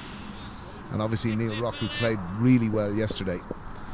But they're going to have to certainly get on with it pretty quickly. Look, 11.34 now, Andrew. Yeah, what a dream scenario for Simi Singh, though. Able to bowl to that huge leg side boundary, no pressure at all, 5 wickets down, just tie them down. And only one slight criticism for me, the Lightning. Would you not like to have seen Gavin Hoey continue in a no pressure scenario, get him into the interprovincial setup, give him his 4 overs back to back? Doesn't matter if he goes none for 30. Absolutely, couldn't agree with you more. I think it's not the move I would have been looking to do. If you're going to back someone who's come into your side, who can do the skills that you're talking about, get him his 4 overs. Could have given Singh the more difficult overs, perhaps from the pavilion end. Slip in place for Rock. Just going to work that into the leg side. No chance of 2, obviously, with the shorter boundary. Dockrell quick to the ball. Always easy looking on from the side, but you get a sense with a young leg spinner in particular, you want to give them as many overs as possible, particularly now he's up the level from club cricket into interprovincial cricket for the first time. But it seemed an obvious move to me, Andrew. Again, the importance that you've talked about as international cricket. The Leinster Lightning are going to be ruthless and try and go for the bonus point. Ruan Pretorius was looking for the reverse sweep, traps him right in front. Paul Reynolds does sometimes take a little bit of time over his decisions, but he has got the finger up. This one looks very, very adjacent indeed. Plumb as they come. Pretorius didn't have too many complaints and Singh strikes. Did you notice Paul Reynolds there giving the batsman out? What umpire did he remind you of? Former umpire. They all have their old intricacies. That's, you're going to say Gunnar Gould, I think. No, right? You're not. Gunnar Gould. Gunnar does the big He round. comes over the top. He does over the top. Who was that one? Oh, that was Steve Buckner. No. Well, that was Steve Buckner that way. Venkat. A little bit of Venkat, Do you yeah. remember that? A little bit of Venkat, correct. Just these are the things you notice, the twitches and the different things that you pick up, different styles. But I do back an umpire who has his own style for a decision. And Paul Reynolds may be making that one the trademark Paul Reynolds one. Just out the side, finger up, you're out, son. I love all those individual styles. Steve Buckner, of course, used to give you the nod first, if you remember, and then no, you don't need to put the finger up, Steve. Just keep nodding. What about Dickie Bird's one? You're out, son. There was pointing, almost pointing. You're gone. Didn't give too many, did dear Dickie. DRS from Dickie. Ross Adair in at number 8. Yeah, not criticising the tactic from Dockrell to get Singh in to close the game out, but more just could we have seen a bit more of Gavin Hoey in terms of his future development as a cricketer. We get to the halfway stage of the chase. The chase is in a shambles though. 50 for 6, the Knights there in deep trouble. Going to bid farewell to Alan Lewis for the moment. I'll have Peter Gillespie come back and join me. Peter, it's hard to think that we have anything but a second one-sided game of the day really here right now. The Leinster Lightning, they are all over the Knights. Yeah, and since I left commentary 5 overs ago, wickets have fallen with reckless abandon. And I should think that Leinster Lightning should really be targeting a bonus point here if they can. Yeah, they absolutely will. We'll get the calculations on that to you in just a moment. It's 20%, so I think it'll be about 127 or less that they'll need to restrict the Knights to pick up the 5-point bonus win, maybe 128. We'll get that cross-checked with the match referee, Rory Andrews, to continue. Hit over the offside. No real timing from Adair. Gavin Hoey tidies up. A good catch was that from Gavin Hoey. Yeah, especially after the one that he put down. It's always difficult to take a catch moving at that pace, but then have to take a leap in the air at the end. Always makes you wonder what happened the first time round, but it didn't matter. It was another wicket in the book for Rory Andrews. Double strike from Rory Andrews into the attack. Hit down the ground by Neil Rock, mid-off in the circle. Leinster Lightning trying to press, and Simi Singh puts his arm out at extra cover. Says, why do we have mid-off up? Why isn't long off back? Yeah, we've seen what these three guys did yesterday in the chase against the Warriors. They're more than capable of upping the scoring rate. Simi quite rightly asking the question, why are we not protecting the boundary for these guys? And the captain has now responded. Josh Little goes back to long off, and long on comes back towards the commentary position, Kevin O'Brien. Fine leg third man, both up in the ring. It does go to show just one shot though, significant change in the field. Yeah, but I think Neil Rock probably surprisingly realised that those guys were up and decided to take full advantage while he could. Through the offside this time, just going to be a single. Really difficult to know how the Knights should approach this, but you'd like to think that Rock and Adair will just throw caution to the wind and take the counter attack to the Leinster Lightning. Yeah, absolutely, but I mean, we go back to the Northwest approach of putting all their big hitters up front early doors, and especially if you're on a chase where it's 160, they've now left themselves a mountain to climb with 112 of 57. Direct hit here may well be close, but Halloran not picking it up cleanly. And it begs the question, sorry Lenny, why did they not follow Paul Sterling with possibly Ross Adair, with possibly Neil Rock? Let those guys access the start of the game, let them try and get it out as early as they could ahead of the run chase. Yeah, I think in fairness to Mark Adair and James McCollum, they were trying to up the tempo, but McCollum in particular just couldn't find a way to get the ball away to the boundary in any way, shape or form, and that's what's put them into this really difficult position now. And then you add the wickets to that. Brilliant from Lorcan Tucker. Direct hit would have been out. That would have been the run out of the season. We've seen the catch of the season today. Probably would have been the run out of the season. It's come off, I think, possibly the thigh pad. Let's take a look. Neil Rock dived full length across to his right. He's picked it up and flicked it in one motion. A little bit reminiscent of that Matthew Wade one for Australia. Yeah, but even the awareness just to get the glove off as quickly as they could, knowing that there was a possibility of getting the run out, fantastic bit of work. The direct hit wasn't too far away. Look at Rory Andrews herring after that one, headband in tow. Yeah, that would have been the only thing that would have made it better, would have been getting the direct hit and getting the run out. Well, Tucker's glove work has definitely improved. In fact, I think we have to say all three of the Irish-born keepers in the Interprovincial Series, Lorcan Tucker, Stephen Doheny and Neil Rock, all of their glove work significantly improved this season. A lot of work being done by Gary Wilson, who's not just the Northwest Warriors head coach but also wicket-keeping consultant. Big smile from Lorcan Tucker. Good to see. PJ Moore, of course, outstanding with the gloves as well for the Munster Reds. And the bat. Would you like to have seen Gavin Hoey continue? Yes, absolutely. I think the game scenario was set up from debutant. Bring him on, really give him a chance to get 4 overs under his belt. Your brother is a superb leg spinner himself. He will have been licking his lips seeing that wrong and come out of the back of Gavin Hoey's hand, won't he? Yeah, absolutely. Obviously there was going to be a few nerves, but the game situation's set up perfectly for the young man. There's 2 batsmen at the crease. I think both of them were on none at the time that Hoey was taken out of the attack. Yeah, and I just think it was a perfect opportunity for the captain to give him some much needed experience. It's very hard to come in on debut. We've seen last weekend JJ Garth only getting 1 over 3 games, so the situation was set up.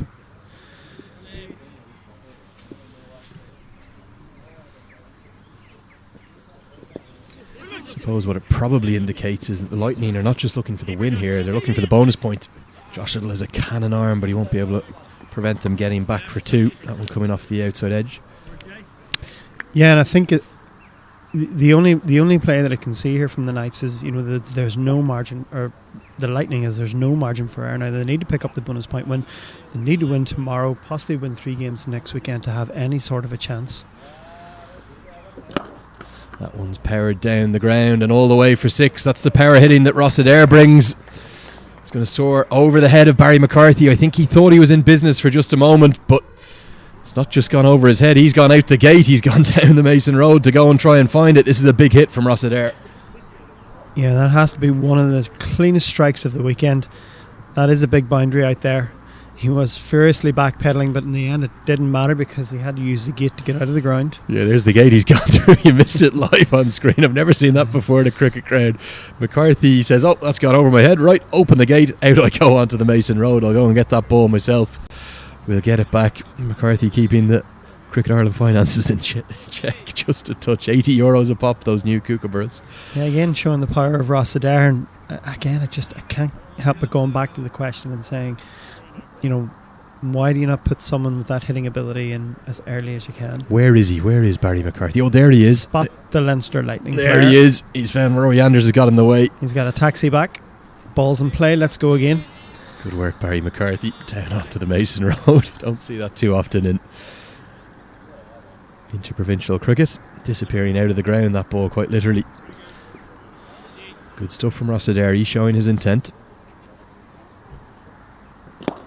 Going to try and repeat the dose, but has he got enough of it? He hasn't. So often we see this 6 and out. Adair trying to keep taking the attack. Simi Singh gets the breakthrough. Adair gone for 11 from 6. That is almost certainly game over for the Northern Knights now. Yeah, well, they were up against it. The run rate has gone to almost 2 a ball. Rossadair certainly not going to die wondering. Tried, as you said, to repeat the dose, but just didn't get anywhere near the same contact, the same connection on it as the previous shot. And in the end, it was a simple catch. It was. There hasn't been many batsmen going around international cricket who've consistently got after Simi Singh. He's shown his effectiveness, and the reason for that effectiveness is late changes to his delivery. Probably isn't many spinners around the world game who watch the batsman as intently as Singh does. Just subtle changes of his line, his length, his point of delivery at the crease, and really good bowling to tempt Adair to give it away. Yeah, you spoke about it yesterday, Lenny. He does have that almost Andy White kind of calm. Not as pronounced, it's a more subtle delay as he comes to delivery. Just gives him that split second to have a look at the batsman, see if he's made any adjustments before he makes his final decision on his delivery, whether to stick with his stock ball, whether to just drag the length back a bit, see what the batsman's doing, and it's worked wonders. And he's proven to be a very effective bowler for Ireland. Recently, we've seen in the West Indies series how much control him and Andy McBride both bring to Ireland. We often lament the lack of a mystery spinner. Wider the crease this time to the left-handed Rock, who's on strike because the batsman had crossed. Josh Little backhands that back to Simi Singh. But whenever you have 2 bowlers who give you that control, a la sometimes without the wickets, but it's still a very effective job that as a captain you can throw the ball to Simi Singh and you know what you're going to get, the kind of job he's going to put in for you. Second left-hander now at the crease. David Delaney comes down the track and works it down for 1. I was watching David Delaney warm up, just some underarm throws that he was hitting to the net. He really does hit the ball hard. 12 overs gone, score 69 for 7. Perfect opportunity to get Gavin Hoey back in the game from the other end. Big protection on the leg side boundary. Will he come in from the pavilion end there? Yeah, it looks as if the captain's read your mind, Lenny. Glad to see it. I know when I left my wife's car to come down here to do this commentary stint, a wonder said just be very careful because Neil Rock coming in with a sharp boundary, I just felt that she was in the firing line. But yeah, this is a smart play. 2 left-handers, big boundary. get the young guy on again. Give him a chance to just toss the ball a little bit, give it a bit of flight, see what the wicket's doing. You know, good bit of confidence here. If they hit the ball here for about a 6, you know it's going to take a tremendous shot. Does get sharp turn. He's going to come over the wicket to both the left-handers. And he's going to start with one that is very close indeed. Probably going on maybe to hit the stumps. I'm not necessarily sure if it's missing leg, but would have pitched outside leg, Peter. Yeah. As we have a look at this in replay. I'm not going to be able to bring you the replay. We'll No. come back live. Googly. See it there. You get a better demonstration from behind the bowler. So the ball, you're seeing out the back of the hand. So you're seeing more of the ball rather than from behind the bowler. If it's a leg break, you'll see the wrist and the hand. There you saw the ball. Yeah, and you have to drop that. You have to drop that front shoulder. You have to allow that rotation of the wrist to come over the top instead of sideways. Googly again. A little slower through the air this time. We saw a really flat, sharp one to the right hand Yeah, of McCollum. I watched him a lot in warm up, and he does seem to shoulder the ball as opposed to someone, you know, like a Shane Warne type player who just really pulls it out of the wrist. He really shoulders that ball and then flicks the wrist into it at the last minute. Beautifully bowled. Direct hit's going to be very close. Even if Singh could have got it back a little more comfortably to Hoey, that could have been a run out. I think Simi was caught a little bit by surprise there. They were taking a single to him that close. And his leg breaks nicely here and causing a real problem for the two left-handers. You can actually hear the flick, the fizz, as soon as he releases it, can't you? Always a sign of a good spinner. You hear that ball fizzing down towards you. Googly again. Going to be protection out in the leg side, but work to do. Throw comes in from the deep, and it's going to end up making contact with Neil Rock. A few borderline jovial appeals for obstructing the field, and that'll come to nothing. End of the over. Good one from Gavin Hoey. Hasn't got a wicket yet. None for 14 for him. 13 gone. 74 for 7. And then you must be very pleased being in the leg spinners union to see Ben White, to see Gavin Hoey, to see even Gareth Delaney. I know he's injured, but you know that there is a plethora of leg spin bowling coming through the Ireland system. Whether that's going to feed into the national team or not remains to be seen, but good signs. Yeah, 100%. And you look at the way the modern game has gone, every side needs a leg spinner. Some sides pick 2. We just haven't consistently over our history given them the scale of love and support that they need, I don't believe. And the reason you need to support them is it's a very difficult art, leg spin bowling. Very few can perfect it. But when you get a good one and you get them into your side, they take so many wickets, and wickets are the key currency to stem the flow of runs in T20 cricket. Absolutely. You know, they don't give you the same control as an off spinner, so you tend to favour the safe option. Takes a brave captain. Cut away to Kevin O'Brien at backward point. It takes a brave captain and a brave coaching setup, a brave structure to allow that time to develop, and it does take more time for a leg spinner to develop. Yeah, and I think huge credit must go to the Northern Knights for the way that Simon Johnston and Harry Tector have managed Ben White through his meteoric rise, really. Remember, this time last year he hadn't played an interprovincial game. Yeah, his transition from club cricket really in Dublin up to this level, but I think, as you said, it quite rightly shows you the option that leg spin brings. Leg spin brings wicket. There's risk and it's the ultimate risk and reward when it comes to spin, because you are going to go, but you are going to take wickets. Really well bowled by Simi Singh right into the block hole. Yeah, there's no better demonstration than what we've seen from Ben White in this very tournament. The tournament's leading wicket taker. 5 games in, he's got 13, more than anyone else. Craig Young second with 10 wickets. Josh Little third with 8. Graham Kennedy and Simi Singh both with 7. And it shows you that great spread among all the teams. Every team's got a bowler who's contributing. I'm going to feel at the moment, sitting at the top of the table, probably the Northwest Warriors for me seem to be the most all-round team, batting, bowling and fielding, putting all 3 facets together. Hit into the leg side, clothed completely by Neil Rock. out towards George Dockrell. Just be a single, only 4 singles from that over. Singh proving economical as ever. And good news is for leg spin fans, Gavin Hoey's going to continue. But yeah, look at those numbers from Ben White.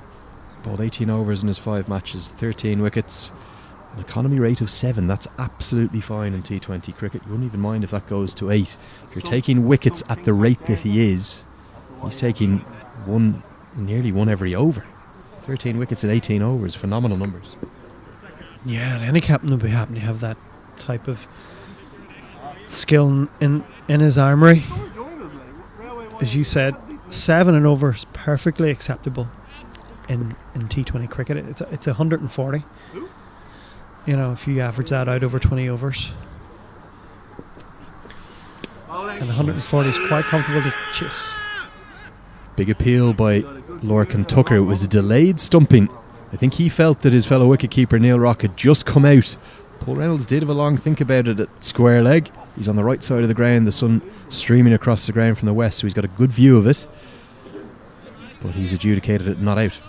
Again, a sharp bit of glove work by Lorcan Tucker.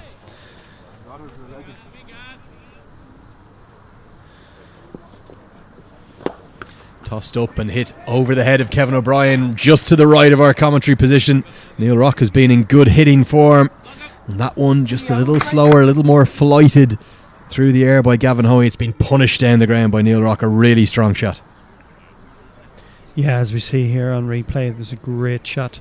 Did give it a bit more air, but these are the times where you can let these young leg spinners see that and make a few mistakes. He's going to repeat the dose. Back-to-back 6s. Pressure on the young leg spinner now. Again, a little slower through the air. We didn't see him do this in the first over. And really good batting. Neil Rock has added a power hitting game to his repertoire. This is a clean strike. Yeah, another wonderful strike. Straight out of the screws.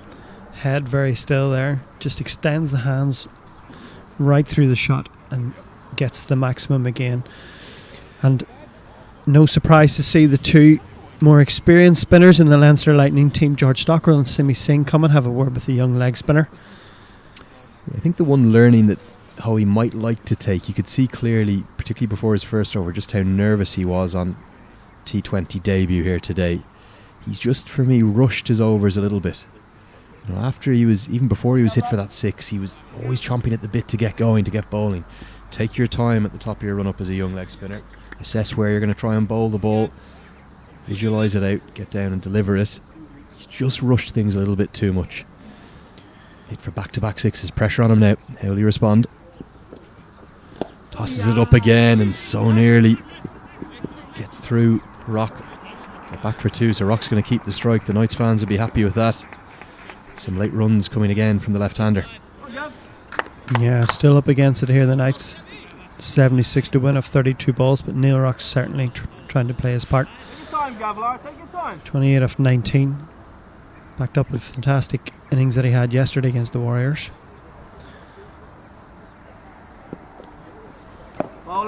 It's a leg break from Gavin Hoey. It's good to hear Kevin O'Brien shouting on there from long on. Take your time, Gavin, take your time. Yeah, you spoke about it there. I think when you're playing 50 over cricket and you have a longer spell, you can get into a rhythm. You can just bowl balls. 20 overs more, every ball is an individual match. You have to take your time.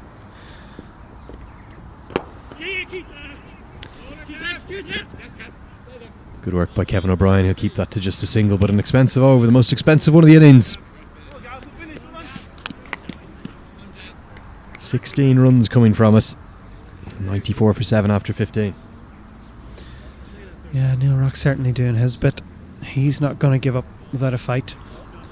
It is a tough ask from here. It's over 10 and over. But over 12, over 13. Just hearing around the wires from the club game that Luke Georgeson, who's left out of the side today, has gone back to club cricket. I believe he made 79 not out. Yeah, I think we all know the talent that he possesses, but he has been given a contract with Wellington, and maybe he just knows that that's where his focus is going to be at the moment as Josh Little comes back into the attack from the Mason Road end. So maybe that did play a part in the decision for him not to be playing today, Lenny, and whether he'll be involved tomorrow or not remains to be seen. Yeah, you could well be right. Josh Little back into the attack. 2 for 6 for him so far. 74 to win off 30. Leinster Lightning will be thinking about the bonus point. Under 128 for that. They need wickets. David Delaney cuts that away. David Delaney certainly a capable batsman, but he's just really playing an anchor role and trying to get Rock on to strike. Rock is going to try and go large to the short boundary now on the leg side, isn't he? Yeah, you would expect it. Would be interesting to see. We've predominantly seen the wide full ball from the pavilion end, which the Warriors and the Knights executed very well.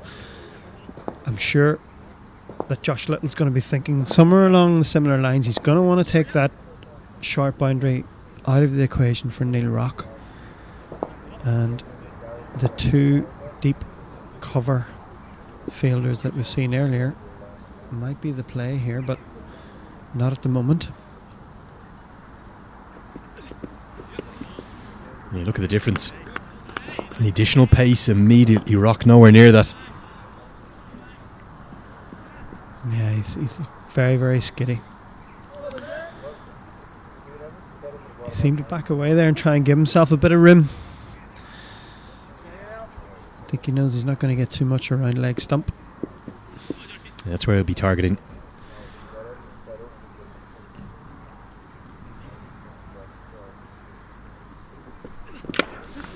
Hit down the ground, it cannons into the stumps. There'll be plenty of time for him to get through the single. Clear the thud of the bat, and Neil Rock takes a look down at the toe. That's exactly where that came off. Really interesting demonstration there. The angles. Little's delivered that from probably something close to over off stump, but then it's angled away from the left-hander, so it can't go into the hitting arc. Yeah, smart bowling. He's becoming a very experienced bowler in a short space of time, Josh Little. Added to the phenomenal pace that he has. He was clocked high 80s over in Holland. And he beats Delaney here for pace. Just how impressive was he out there in the Netherlands? Probably the pick of the Irish attack. Yeah, absolutely impressed with him. And I think some of the wickets that he took when he came round the wicket, and you talked about angles here where he's coming over off stump, he's taking it away out of the hitting arc. In Holland, he came wide of the crease to the right-hander around the wicket, really took the ball into them from... And as a batsman, you know, you're changing your eye line, you're seeing it at one end of the crease and it's coming into you from the other. It's really cramping you up. Very impressive.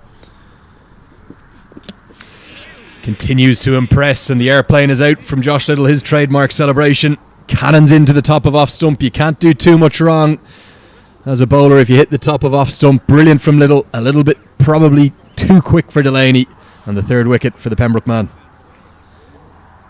Yeah, I think when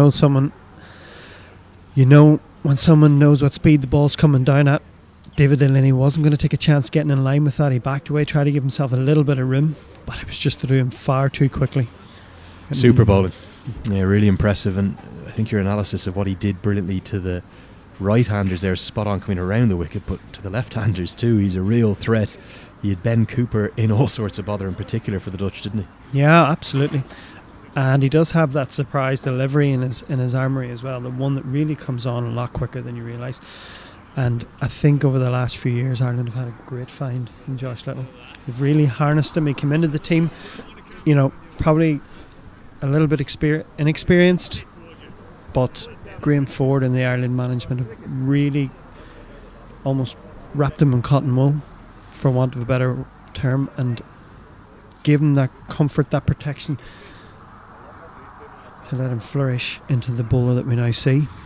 Got to remember, Josh Little only 21 years of age. It was all the way back in 2016 at this very ground against Hong Kong. He made his debut, just thrown into the side really as a 16-year-old. Complete wildcard selection at that point. But then his ODI debut 3 years later against England at Malahide. That was where he really came to prominence internationally, wasn't it? That spell 4-wicket haul on debut that included the wicket of Owen Morgan, who he bounced out. Pick of the bowlers today. Yeah, absolutely. And I mean that delivery that he had to dismiss Owen Morgan really highlights what we're saying on a wet, sluggish pitch down in Malahide. Really caught him completely with his pace. He's got a phenomenal wrist, doesn't he? The snap of the wrist, and adds to that surprise element, that shorter delivery that he has in his repertoire. Yeah, and I think that's what probably takes him from an 85-mile-an-hour bowler and pushes him up that extra 2 or 3 that 2 or 3 up to 87, 88s. He's really got that in his armoury. See a change in bowling. George Dockrell, the Leinster Lightning skipper, is going to go to himself, to his left arm spin. I think the reason for that, obviously the 2 big sixes off the leg spin of Gavin Hoey from Rock. Just making sure they want to close out this bonus point victory. The win probably not in doubt at this stage. Rock is going to hit it into the sky. Could it be a chance for Josh Little himself? It will be. Good change of bowling. That's almost going to seal the bonus point win. The Lightning, they were bottom of the table for a day. They won't be at the end of the day. They're going to take 5 points here most likely. Good stuff from Dockrell. His bowling's been really good the last week or so. And he gets the big scalp of Neil Rock. Yeah, good to see George taking the responsibility. Gavin Hoey did go for a few runs in his last over, and obviously trying to protect the young debutant. Puts his hand up himself and results in the wicket of Neil Rock, who you have to say is the last remaining hope that the Knights had of getting anywhere close to the target. Yeah, it's almost all over, she wrote here now for the Knights. Ben White will come in at number 11. Very mixed day in the field for Ben White. Good performance at the ball again, the tournament's leading wicket taker, but didn't look at his best in the field. George Dockrell will look to close this game out. It's been a comprehensive win, a bounce back to form for the reigning champions. Completely outplayed the Northern Knights here. What's worked the oracle for the Leinster Lightning, do you feel, Peter? A bit of form. I think this is a performance we all knew they were capable of. Obviously, good to see Kevin getting a few runs back at the top of the order again. Simi with back-to-back 50s. Josh Little putting in a tremendous performance with the new ball. And that is going to be that. Down the track came McCarter. There was no flight to work with. Lorcan Tucker takes it cleanly. Really good day with the gloves for him. Whips off the bails. That is a hammering for the Northern Knights. They've been bowled all out for 97. They're going to lose by 60 runs. It's a bonus point win for the Leinster Lightning. They have got back into winning form. They're going to come off the bottom of the table. They'll go into second, and what that means is tomorrow we're going to have another top of the table clash. Today, the top of the table clash was between the Munster Reds and the Northwest Warriors, but tomorrow it will be another top of the table clash because the Lightning have catapulted the Knights and the Reds back up into second place. A good day of cricket, but 2 very comprehensive wins, Peter Gillespie. Yeah, absolutely. I think Leinster, we knew they weren't going to. They had too much quality to be down for too long, and we wondered when they were going to click and put in that performance that we knew they were capable of, and they've produced it today and sent out a message to the rest of the teams that we're not done yet. We're not going to give up our title without a fight. Well, you'd have to think that they're going to have to win tomorrow. We won't have a series now for a little while. The third IP20 will be later in the year. We'll revert to international cricket with the visits of South Africa and Zimbabwe after tomorrow. But a much, much happier Leinster Lightning camp. That's more like it from the champions. They won by 70 runs. That in T20 cricket is a real hammering. Yeah, that is a big margin of victory, and I think the Knights, on reflection, will be very disappointed. They've done great work in the field, backed up their bowler superbly for great fielding, and kept the Leinster Lightning to what we felt was a gettable chase. But that opening spell of Josh Little really just took the game away and stopped on any notion they had of the victory. But we felt here in the commentary box that at the halfway stage, the Knights there on your screen had halfway stage of the match had brought themselves back into it. They'd really fought back in the second half of that innings. Leinster Lightning at one stage 127 for 3. They collapsed to 167 all out. Yeah, when Andrew Blair-White joined me on commentary in 15 overs for the last stint, Wasp was showing 180 and then that went up to 185, but then all of a sudden that stutter continued in Lightning, and the Knights really brought themselves back into the game and what we felt was a more than gettable total. Yeah, there's the match summary. The Leinster Lightning winning by 70 runs. Simi Singh 57, Lorcan Tucker a good knock of 33. 2 wickets for Ruan Pretorius and Ben White. But what about that Leinster Lightning bowling performance, Peter Gillespie? It was simply phenomenal, Josh Little in particular. Yeah, I think he just set the standard for the rest of the team. He really came out hard. You can see the intent approaching the crease. You can see the power with which he bowled and the skill with which he bowled. And those figures of 3 for 8 off 3 overs really speak for themselves. Yeah, they really do. For the Northern Knights, not a lot to write home about with the batting performance. 30 for Neil Rock at the end. 24 for James McCollum, who just couldn't get going. Adair looked good at points for 13, and as did his brother Ross Adair, who took that very memorable catch of Kevin O'Brien. 11 off 6 for him. But the Knights, they're going to have to bounce back a little bit like they did in the first weekend of the Interpro Festival. It was a poor performance on the Friday. Last week, this week, it's a really poor performance on the Saturday. They have been beaten, and they've been beaten roundly by 70 runs. Let's get over to Andrew Blair White and find out who is the player of the match. Thank you, Andrew, and welcome to the player of the match.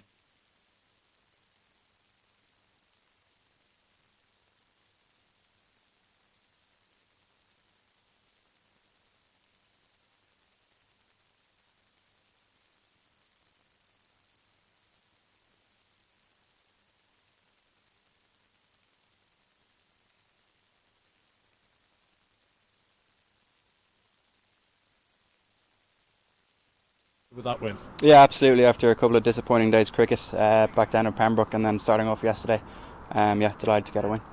And what was said in the team talk last night, obviously disappointing to lose to the Munster Reds, but you've come back very strongly today. Just to go out and enjoy it. I think there was a level of just sort of, we were a bit flat, not really enjoying it. Lads just a little bit disappointed, so enjoyment was the main thing, and that's what we did today. We had a good run out. And you've really seemed to enjoy your own game this summer. You were brilliant over in Utrecht and have taken a lot of wickets for the Leinster Lightning. You seem to be really in the groove and injury free, hopefully, this summer. Not completely injury free, still a little bit of a niggle in the elbow, but managing that well with S&C guys and stuff. But yeah, just back to enjoyment, just enjoying the cricket, and that seems to be a good little recipe for success, I guess. And 2 upcoming Irish series, one against South Africa and one against Zimbabwe. You must be excited to get back into that side and looking to take on, especially the South African team, one of the best in the world. Yeah, it'll be nice. Hopefully a bit of a crowd back into Malahide and Breedy, Stormont. So yeah, go out and give it our all. And a quick turnaround tomorrow morning, you're up against the home side, the Northwest Warriors, the team you just failed to get over the line against last week. You must be hungry for revenge. Yeah, I think after that clinical performance today, we'll go out, hungry and give it a best go. Yeah. Thank you very much to Josh, and thank you to everyone that's tuned in throughout this afternoon and this morning for both games. I'd like to remind you that we're back again tomorrow morning at 11 a.m. for the Northwest Warriors versus the Leinster Lightning, and then later on in the day between the Northern Knights and the Munster Reds. I'd like to thank everyone for getting involved, from myself, Andrew Blair White, from my co-commentators Andrew Leonard, Alan Lewis and Peter Gillespie, and Lawrence Moore, who obviously joined Andrew Leonard for the Beyond the Boundary. From everyone here at HBV and from Cricket Ireland, we hope you enjoyed it, and we hope to see you again tomorrow morning.